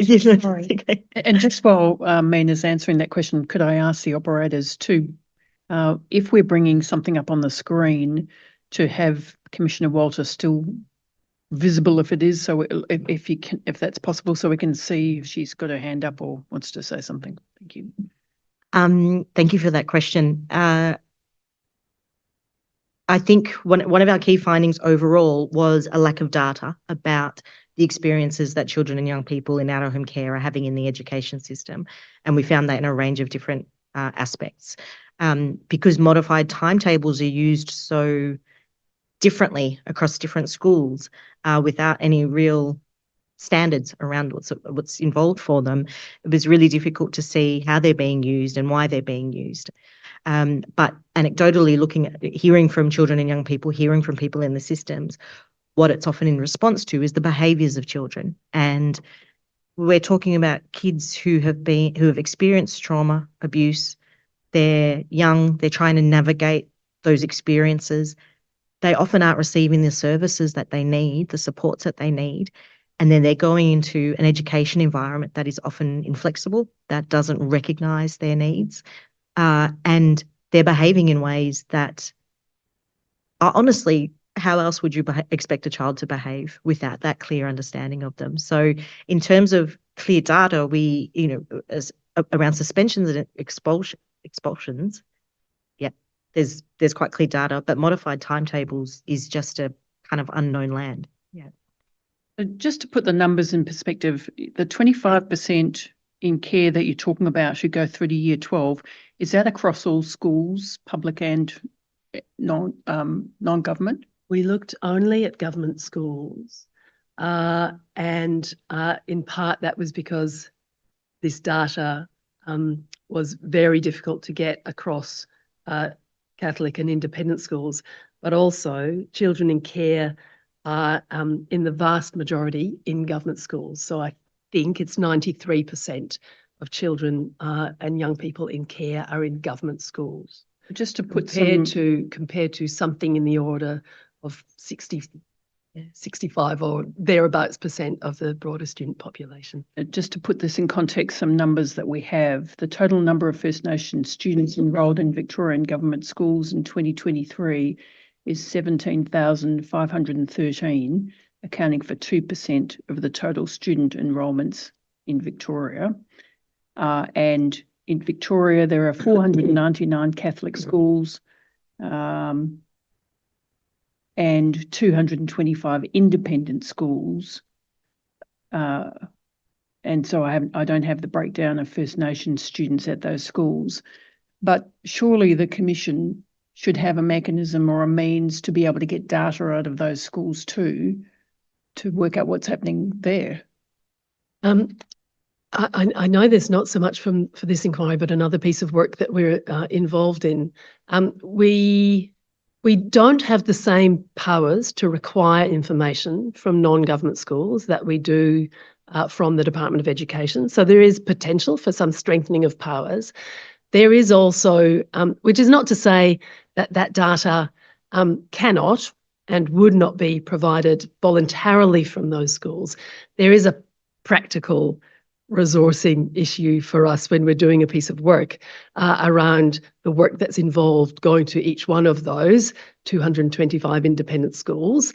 Now the system for Catholic education is more centralised, but that data collection is not standard across different schools and different school sectors. So there's, to be frank, some real complications in trying to access it. And again, for this purpose, because the vast majority, as I say, well over 90% of children and young people in care are in government schools, we had the focus on that school sector. And to be frank, children in care are children by definition for whom the state has stepped in and under court order received a status as the parent or caregiver of those children. The state is also responsible for providing education services to children generally, including children in care.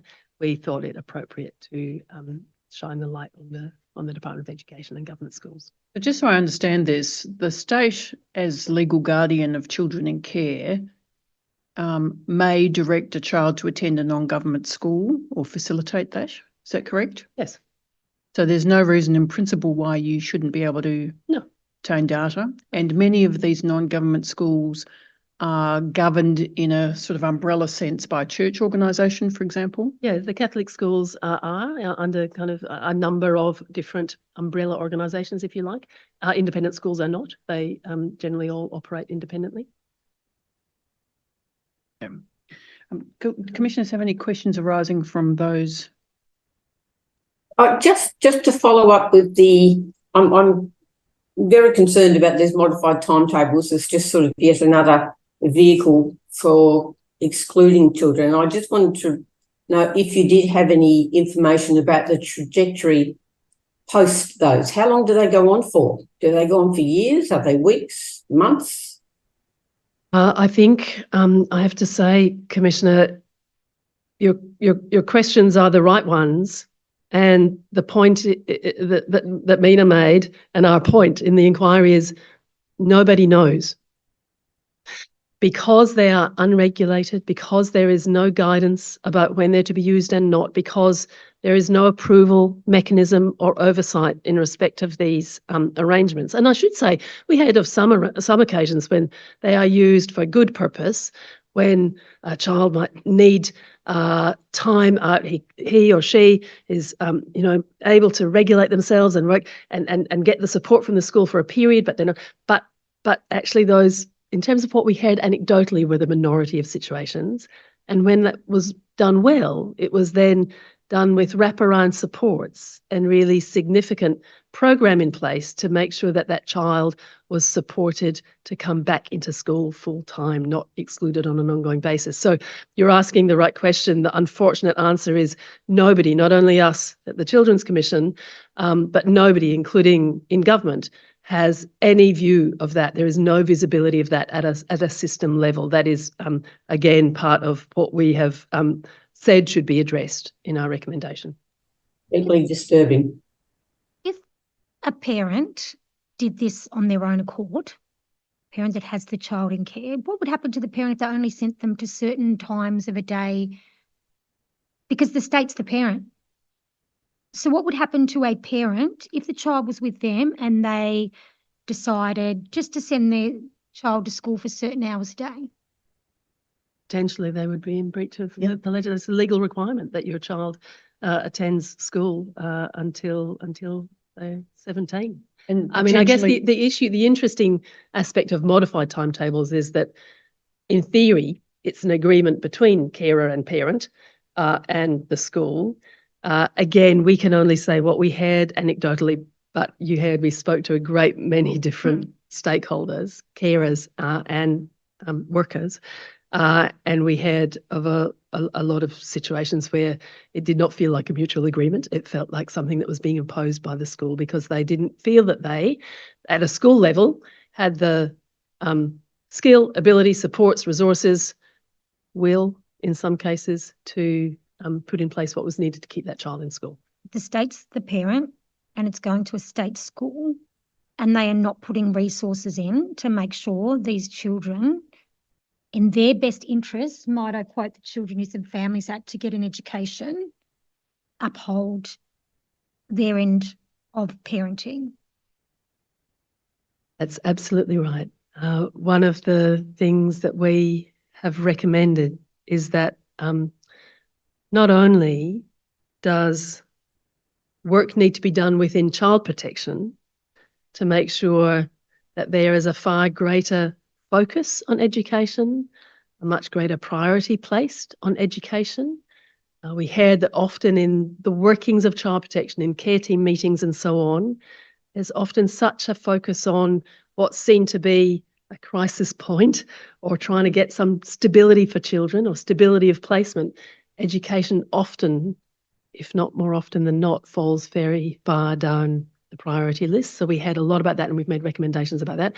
We've also made recommendations that schools need to be both better informed and better trained, but also better supported so that they do have the resources there and access to the resources so that they can put something in place. If a child can't stay sitting for long periods of time in a room with 25 peers and one teacher, of course schools need support to support these children, work with these children well.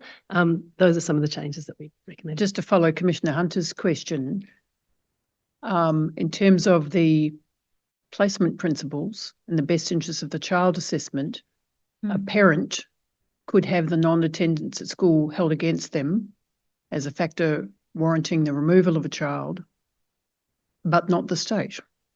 It is true.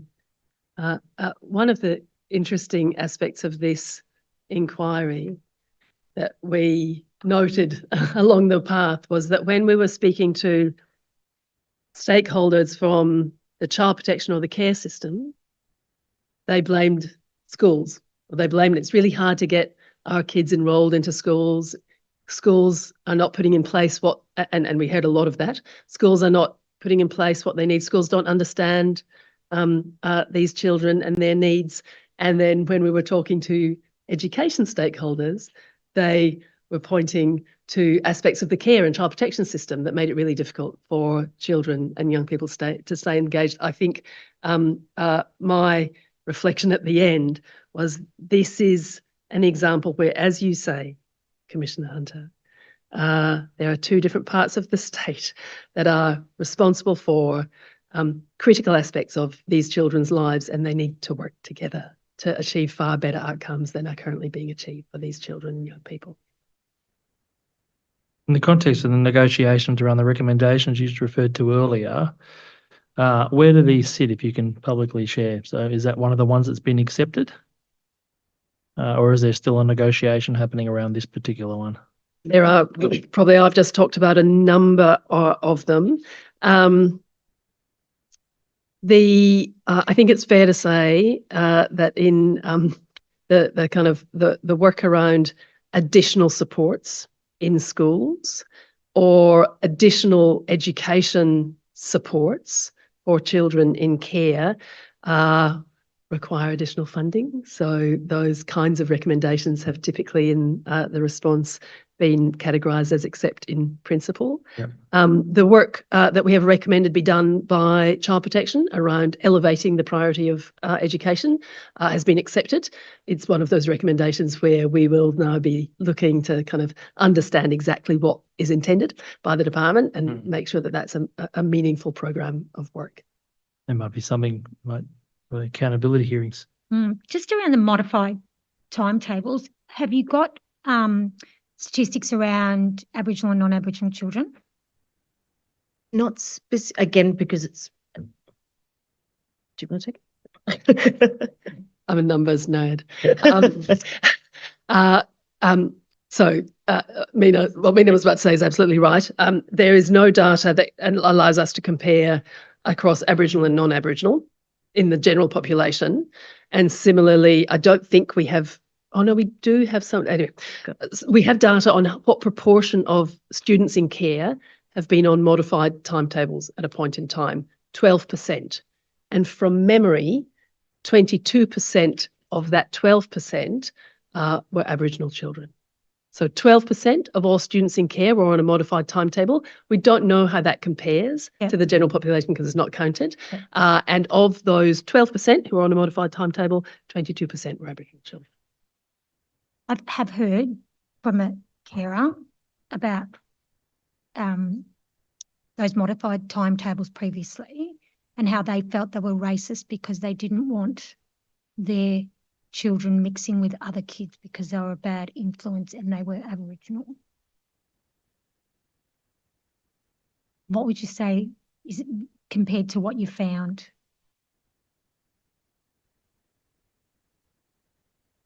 I can understand completely how it would feel that way. Again,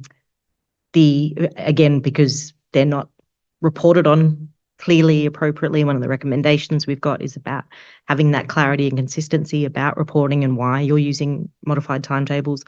I doubt you would get anyone actively writing down, we don't want this child here, but it certainly feels exclusionary. And when you've got that higher proportionate representation of Aboriginal kids as that cohort, and when kids are telling us about the racism that they experience in schools, absolutely, it's potentially another tool that's used.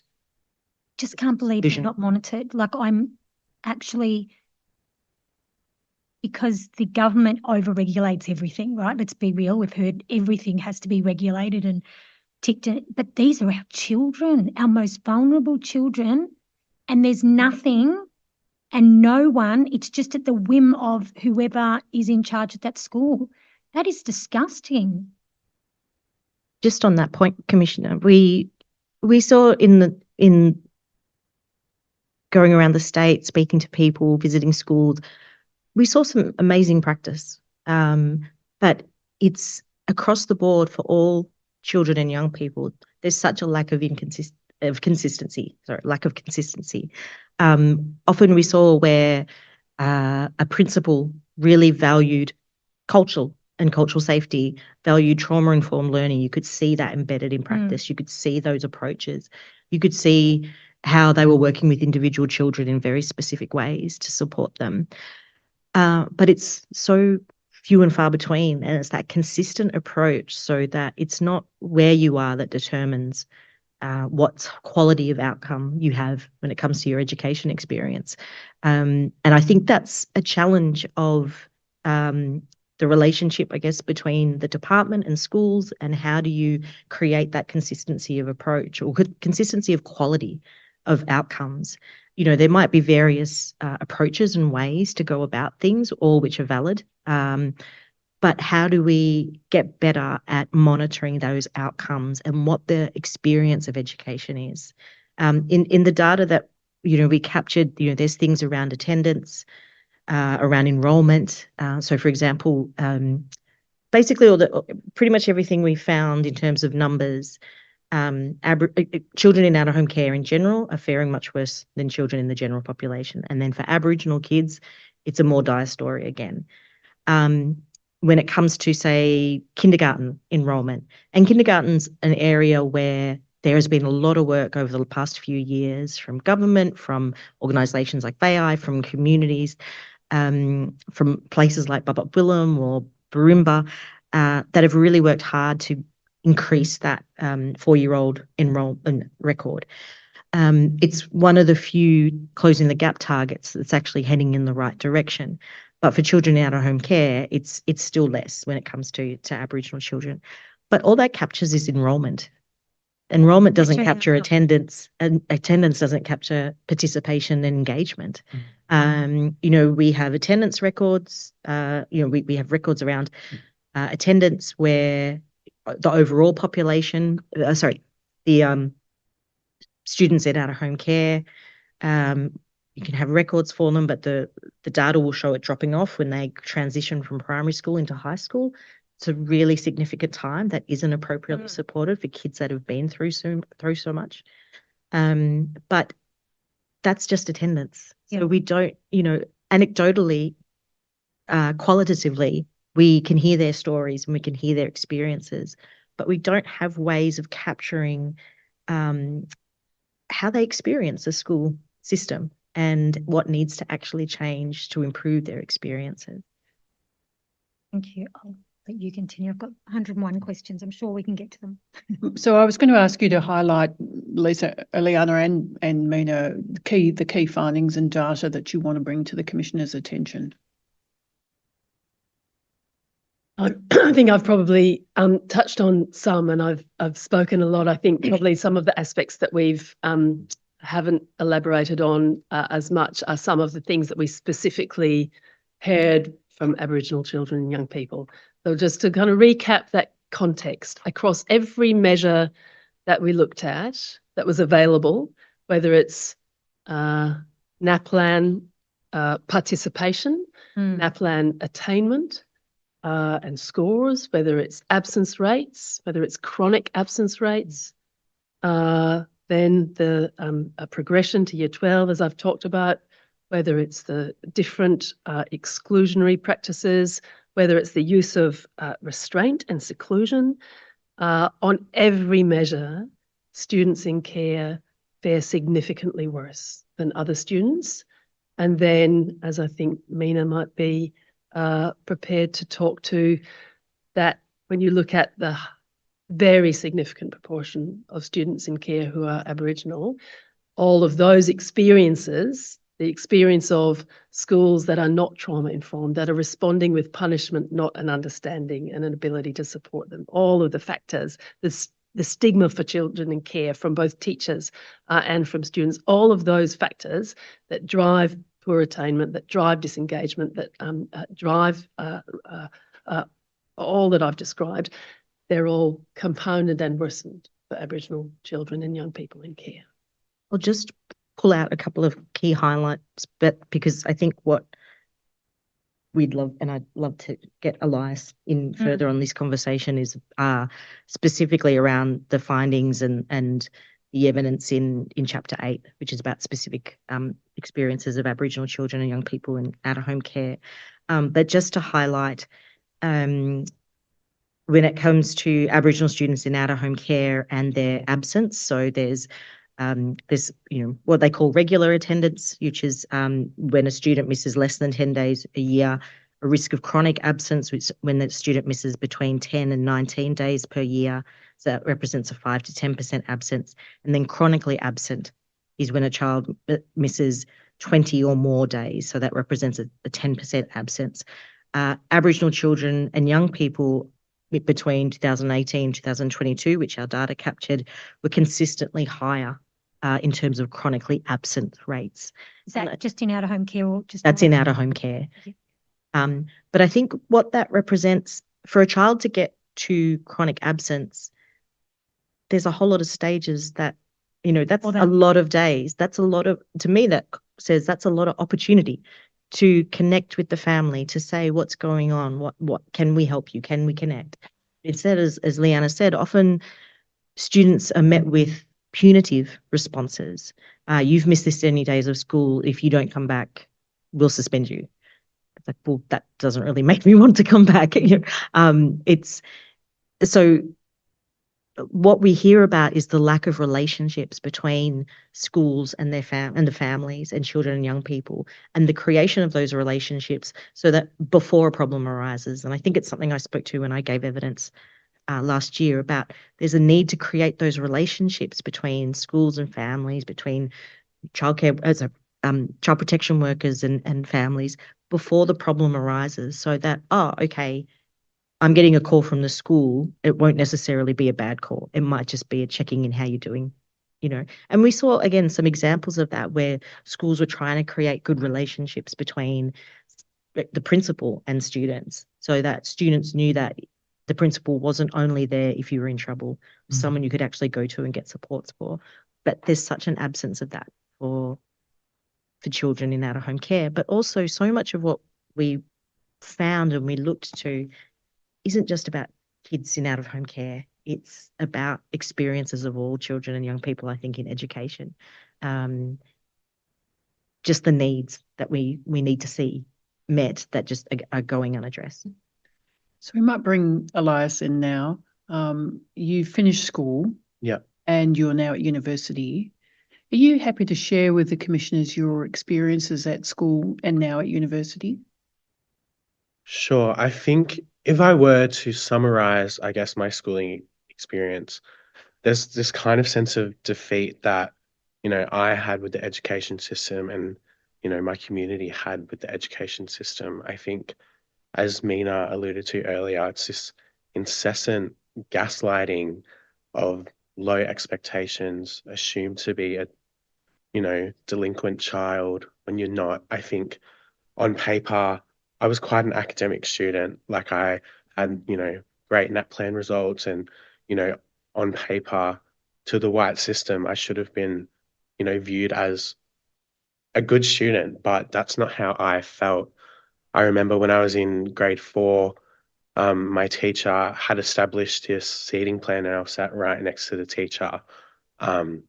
And he made all these comments saying, I have to keep my eye on you. And I was like, what have I done? Like I'm, 9 years old, like I do my work, I go to school, like what have I done?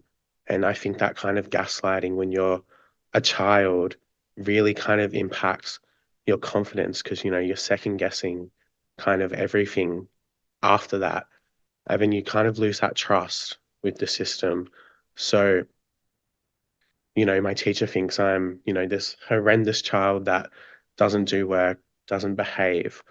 So why would I, if I'm, needing extra support, why would I speak to them? And I think that kind of followed me throughout my whole education journey through to university. I acknowledge that many vice chancellors of the university gave evidence yesterday.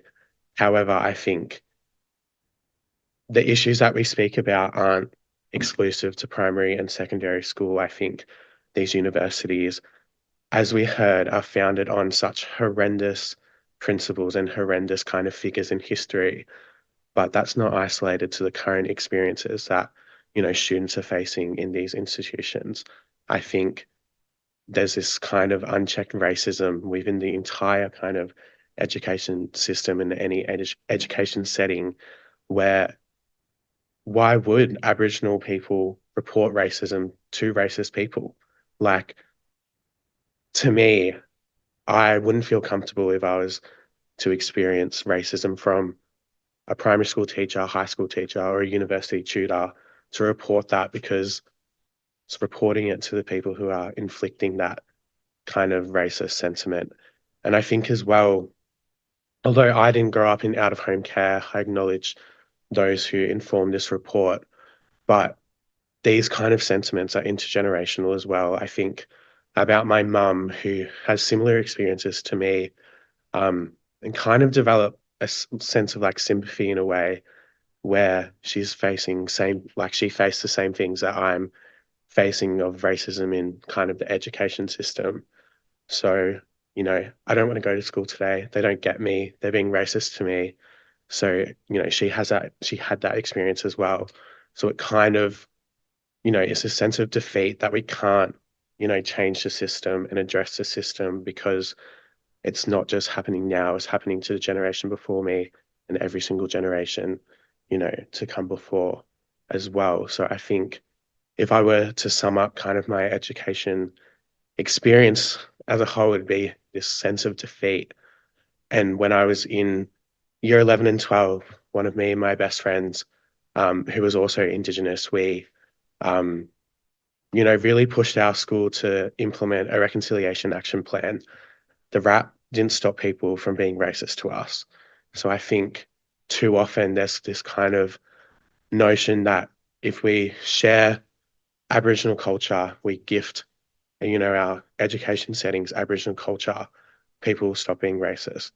When in fact, in my opinion, in my experience, I think in a way it invites racism in. So I think if we were to improve, I guess, any education setting, the voices of children and young people are so important. And, culture is an important element of it. But the onus isn't on us as children and young people. It's not because we're not interested in education. It's not because we're inherently, I guess, unable to learn. It's the setting's fault. It's the education system's fault. So if we were to change the system, the onus isn't on our community, it's on the system to unlearn their racism and to address their racism. What are the things you mentioned unchecked racism, and I take it that's been your experience at university as well. Yeah. So share, if you like, any of those examples. But I was going to ask you as well, what are the things that give you strength and a sense of safety? I think for the unchecked racism component, there's kind of this objectivity when it comes to speaking about Aboriginal history and Aboriginal people, where in a university setting kind of invites racist discourses. So people don't see Aboriginal issues as being something that impacts them. Like when I say impacts them, I'm talking about like my non-Indigenous peers and staff at universities. So it kind of, in a way, gives them license to share really kind of horrendous like comments about Aboriginal people. And because of, you know, the incessant kind of defeat that Aboriginal people feel in education settings, you don't feel like you can, you know, raise that concern in a culturally safe way. And if you do raise a concern, you don't have a sense of hope that anything's going to change. But I think for giving me strength, it's a big question. I think I find strength in giving back to my community and knowing that there is value in education and kind of, you know, that despite all of this, and, you know, I'm not the only person who has these experiences, but I find a great deal of strength in the resilience of our people. And especially when we're talking about, you know, kids who have been removed from their families, their country, their kin, their culture, who, despite all of that, still have the strength to carry on, but also acknowledge that some don't, and it's not their fault. So I think I find strength in the resilience of our people as a whole.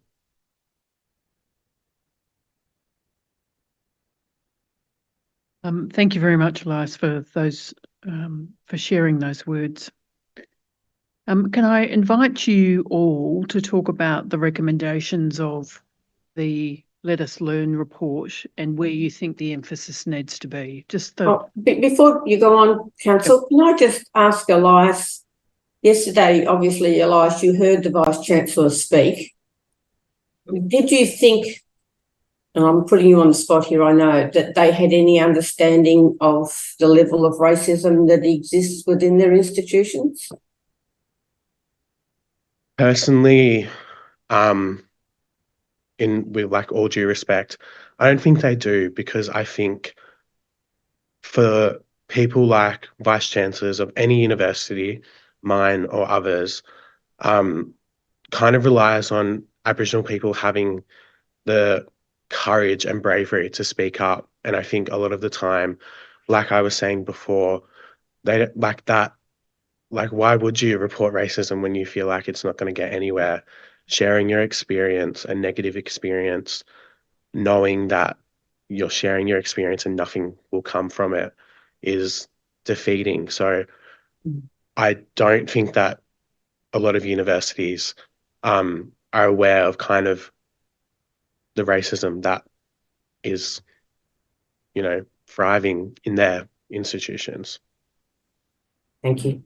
Would you say that they're hierarchical in their structures and elitist? I would say that they're elitist, 100%. I think it's definitely hierarchical. You can find, you know, staff that support you, but those staff aren't, you know, they don't have a direct path to people like the Vice Chancellor. They're often kind of, you know, these support staff who are underpaid and, you know, their entire kind of job description isn't recognised. But, you know, to enact change, it kind of, you have to go beyond the support level staff. So I think it's definitely hierarchical and, you know, change happens at the top. But I just don't think there's enough kind of opportunity for student experience to get to the top. Yeah, thank you. We heard some evidence yesterday saying that there were flat structures, but we were cautious in receiving that. So for each of you, let's turn to the recommendations of the report. I think my quick math was about 70% of the recommendations have been accepted.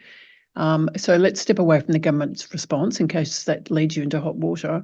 Which of the recommendations would you like to really emphasise? And Elias, I might get you to chip in at the end with any thoughts you have about these as well. Do you want to take the general ones? Allow me to confer with my fellow commissioner. So I'm going to just talk about probably two areas. There's many, but two areas that apply to all children and young people in care. Those relate to, so the recommendations that I have in mind, first of all, are 13 and 14. And really they go to the need to improve schools and teachers' understanding of the impact of trauma and ability and resources and supports to respond to behaviour that is the manifestation of trauma in a way that is not punitive. So these recommendations really go to trying to both bring about a more compassionate and understanding and sophisticated response to children and young people in care. So would it help to have the recommendations up? Certainly. I'm happy. Perhaps recommendation 14 is the most critical to my mind. Page 44, summary. And the reason that this is one of our areas of focus for both Meena and I, and you've heard the data on expulsions and on suspensions and the modified timetable use, and so much that we heard both from children themselves and from other carers was that children who've been through trauma are not necessarily going to be the children who can sit and self-regulate and be silent, quiet, good classmates for hours at a time. I'm not a clinician, but the research, the evidence is well established about the impact of trauma, of adverse childhood experiences on children's development, children's behaviour, children's capacity to regulate emotions and conduct. It seems to me and to us obvious that schools, teachers and others in schools need to be skilled to understand that connection, understand what behaviours might be caused by and respond effectively to those behaviours. That's important for children and young people in care because by definition, they have experienced some degree of adverse experience before they've been removed from family and often further harms since they've been removed. But actually, much more broadly, we know that many, many children across the whole community, Aboriginal and non-Aboriginal, experience maltreatment. The commissioners may be aware of what was a landmark study released last year, the Australian Childhood Maltreatment Study. I won't go through the findings in detail, but 44% of children have been exposed to and lived with family violence. Almost a third have experienced physical abuse, and so on. More than 60% of children experience at least one form of childhood maltreatment. So for us, it should be part of schools' bread and butter. They are all working, all schools, whether they have children in care in their enrolment or not, they're all working with students who've experienced trauma. We need to be doing much better to support our students, our schools rather, to respond to the experiences and understand the experiences and then the behaviours of children and young people who've experienced trauma. So hence this recommendation that the department really work to make sure that, as Meena said, there's a consistent, not a patchy, school leadership dependent approach to taking a whole of school trauma approach. So that piece of work is to us a very, very critical recommendation. Just before you leave that one. Yeah, can I just ask on that one, like trauma-informed work and therapeutic is nothing new now. It's been going on for a while. It should be second nature in schools, should it not be? Because we know the complexities, and I do understand the timetable use, like if and how you integrate a child back into, like, it should be done in this framework. Is that? Yeah, that's our view. Yeah.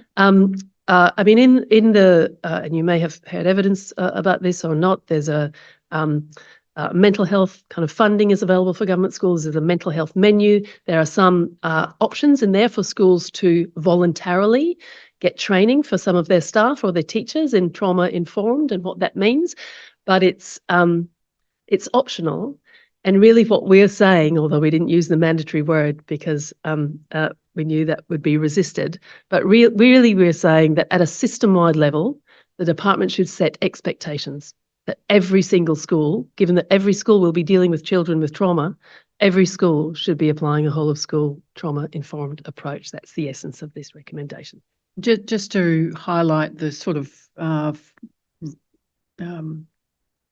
feedback you had from students from page 181 onwards underlying this recommendation, it's the nature of things is stigma, bullying, exclusion from both social and learning opportunities, punitive responses. Absolutely. I mean, there's some of the quotes, the way teachers communicate with us, they don't understand. It's difficult for us to get to school when we're being moved around, when we've got mental health issues, when we've missed chunks of school. I don't feel motivated by those around me to attend. Don't take it out on the kids. It's hard for us. Be understanding of our situations. That's a 16-year-old Aboriginal young woman from residential care. I'd like the teachers to be more understanding of my situation. Another young person told us, I've been traumatised in and out of school. It's triggering, and I feel nothing will end when I do attend. Another 16-year-old Aboriginal child who'd experienced multiple placement types. Another one more I'll share, because some of the things that really impact me when we're hearing from children and young people is how much insight and reflection they have into what their experience means and how that plays out in their behaviour or has played out in their behaviour, and the extent to which they recognise that's hard for the adults around them. So there's an incredible level for some young people of insight.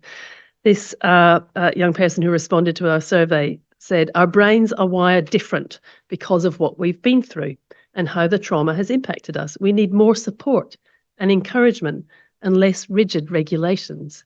As you say, it's not new, it's not rocket science, and frankly, from our point of view at the Commission, we think it should be baked in to our education system. This isn't just for students in care, certainly not just for Aboriginal children and young people.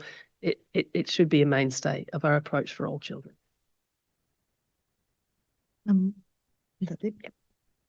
So I might just talk to two sets of recommendations specifically for Aboriginal children and young people, but I also think that will support children and young people from communities of colour that also experience racism, that also need their identities and their heritage understood as well. So firstly, in regards to specifically responding to racism, recommendation 19 is support Aboriginal children and young people to report racism and respond appropriately when they do. Now, schools are required to do this as part of Child Safe Standards, Child Safe Standard 1, which is required to establish culturally safe environments. Sorry to interrupt you. Yes, thank you. Bring it up. Minimum requirement 1.3 is specifically around racism, about addressing it, about responding it. So it's already a legal requirement. But as Elias touched on, and as what I hear so much of, is the processes to report racism in schools are flawed. They are not supportive of students and their families, and students and their families deal with racism in other ways, whether that's the students voting with their feet and removing themselves from those fundamentally unsafe environments. When we spoke to Aboriginal children and young people as part of this inquiry, but also I've spoken to Aboriginal young people around in other sets of circumstances, removing themselves from those racist environments, which means that they're not getting the education that they so desperately need. Or when they do raise racism, they're met with, it's a joke, they didn't mean it, oh, don't worry about it. And, it's incredibly frustrating. The response often from schools or from, the Department of Education is to keep using those systems, those processes, but they're highly individualized complaints processes. They only relate to the individual who's experienced the racism and the person who's using racism. And the responses to that, because it's highly individualized, will only apply to those individuals. We don't see any systemic change or response from those sorts of complaints. So it was why we wanted to also have the recommendation 20, audit the effectiveness of the Report Racism hotline. So this is a hotline for students to be able to report racism that Department of Education runs. We want to see how is that working? What's the information from it? What data is coming from it? Can I just ask how long? I'm a mother of a child at school and I don't even know about that hotline. I don't think it's new. It's not new? I don't think so. No. I don't precisely know when it started, but I've been aware of it for, some years. Okay. Only because I look for such things, because we hear about these experiences. In that space, like I think not only monitoring that, but also making people aware of it. Yep. Something I should have brought the figures with me for, that's just jumped into my brain, is the attitudes to school survey that gets done every year for students. And last year was the first time that they asked a question about experiences of racism and if students know what to do if they experience racism. I can't recall the numbers, but any experience of racism is one experience too much. But then the response in terms of what to do if you experience racism were not very high at all. That students don't know what to do or they might know what there is available, but those systems aren't available to actually address the issues that they're dealing with. And then recommendation 23 is to require schools to report on actions taken to address racism. And as I mentioned, Child Safe Standard 1 focuses on cultural safety, but you cannot have the work of cultural safety without the work of undoing racism, of undoing those inherent biases that Elias talked about. There's an active unlearning that needs to happen. It's not enough to have staff attend a training session that might happen once every so often, that gives information but actually doesn't challenge the behaviours that are held and are clearly being displayed in a particular school environment. You might not know this, but are schools assessed on cultural safety?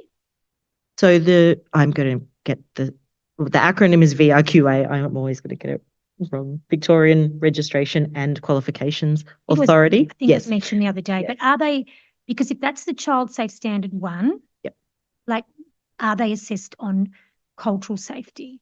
So the Victorian Registration and Qualifications Authority is the regulator. So we're a co-regulator with them, along with 4 other regulatory bodies that oversee all of the child safe standards. So yes, Child Safe Standard 1 is one of the standards that needs to be regulated. So if we've got amounts of racism in schools, it would be quite high. Am I assuming correctly? From the kids that we speak to, yes, incredibly high. So that would lead me to believe that majority of schools are not culturally safe for our kids, particularly in out-of-home care. Would that be a good assumption? From what children and young people tell us? Yep. I would absolutely say that. Yep. Sorry. You I'll just very quickly add that, I mean, when we spoke to children and young people for this inquiry, including Aboriginal children and young people, we didn't ask questions about racism.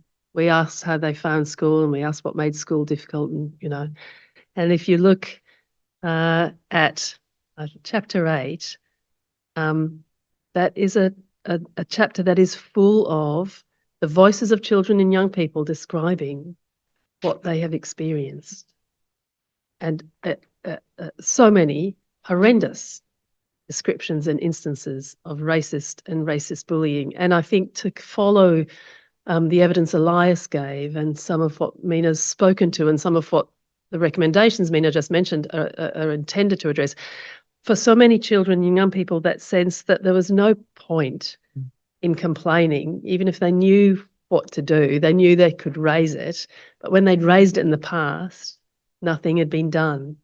So I think we do have to say, as Meena described, I think we have to say there's an enormous amount of work to be done based on the evidence that we've gathered for this inquiry alone to make schools more culturally safe for Aboriginal children and young people. There's no doubt. If I can just, so I'm the person at the Aboriginal Justice Forum and at Delta Forums. I'm the person, along with others, who's always talking about the racism that our kids experience. Our kids have a finite time at school. There's a limited opportunity for them to get the skills and the knowledge and the experiences that they need to set them up for the rest of their lives. And it's interesting when you talk about the initiatives that are have been in place to respond to racism, to improve cultural safety. And they're always talked about in the long term. They're always talked about often, staff are on a journey of learning. And, and I've said, quite frankly, our kids don't have time for that journey.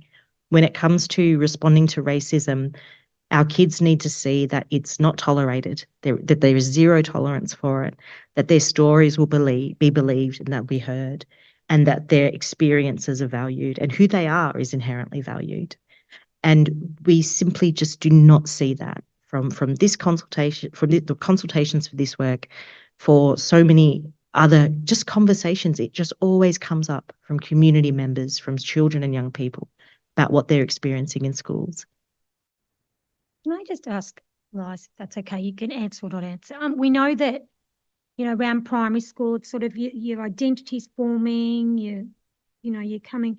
How does that, even speaking about grade 4, how does that affect your own identity as an Aboriginal young person?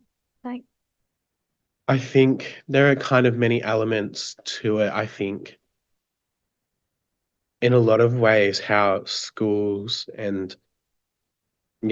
approach Aboriginal children, in a way, you become to associate your Aboriginality with being contrarian and being against the norm and being something that is essentially a flaw to you, which we know is not the case. We know culture and cultural identity is a protective factor to the health and well-being of our people.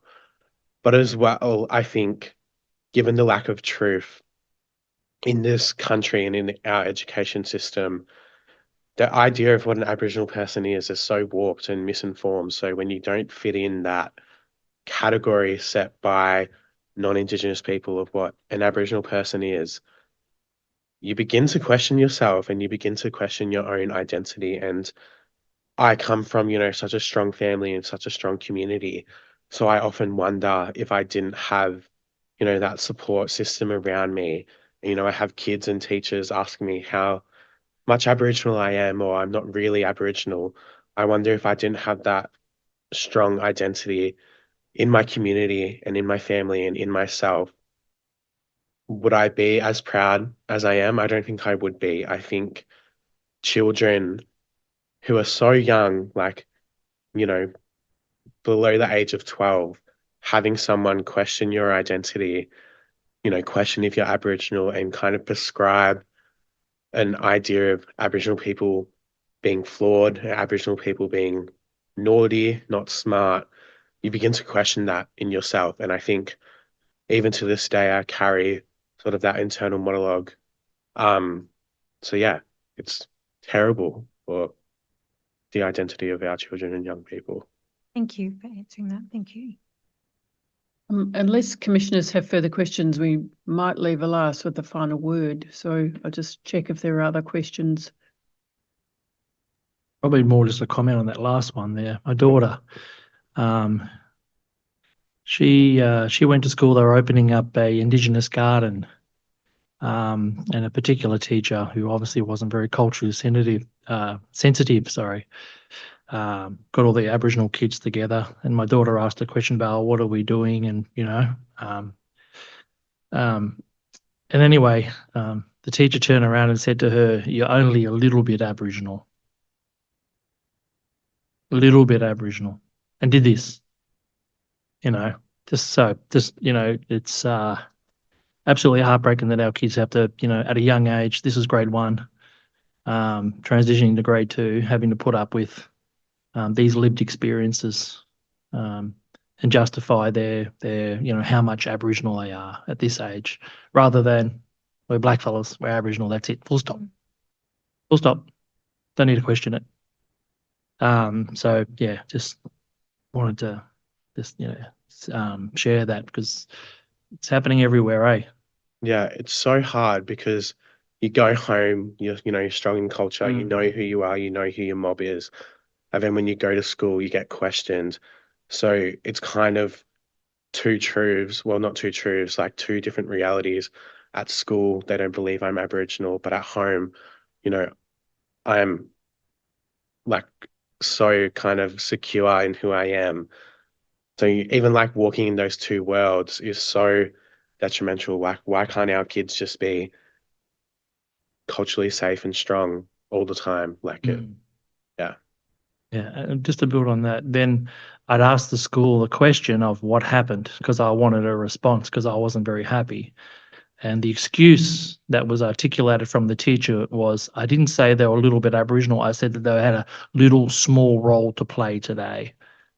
I mean, that was the justification for doing the little. But we all know in this room, we've heard stories and continual compounding trauma that our children face. And I could only just, imagine what our kids in care are experiencing.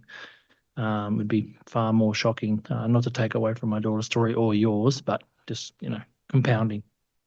Definitely. Thank you, commissioners, and thank you, Elias, for your report and for your evidence today. And thank you for the personal sharing that you brought to the table today, Elias. Thank you. Commissioners, that concludes today's evidence. We'll resume tomorrow morning not tomorrow morning. Hopefully there's a weekend somewhere. I think it is Thursday morning. Thursday morning. Yes. Can I just thank both commissioners for the work that you do? It's my passion, out-of-home care and our kids. And I really want to thank you for coming and sharing your story with us as well. So thank you for all the work you do for our kids. So that's the end of today. Thank you. I think it gives us great hope, us seeing you sit up here today, talking strong, talking deadly, and not to put pressure on you or burden you, but it's no, it's really important that you've come, you're holding your own, sitting with authority, strong, articulate, and if we're looking at people like yourself and others around the place, our future's going to be in good hands. Truth teller sitting over there. So thank you very much. Keep up the good work, but don't draw on the ancestors' strength and the wisdom, but don't let it weigh you down, Buzz. All right, to Delhi. Thank you. Thank you.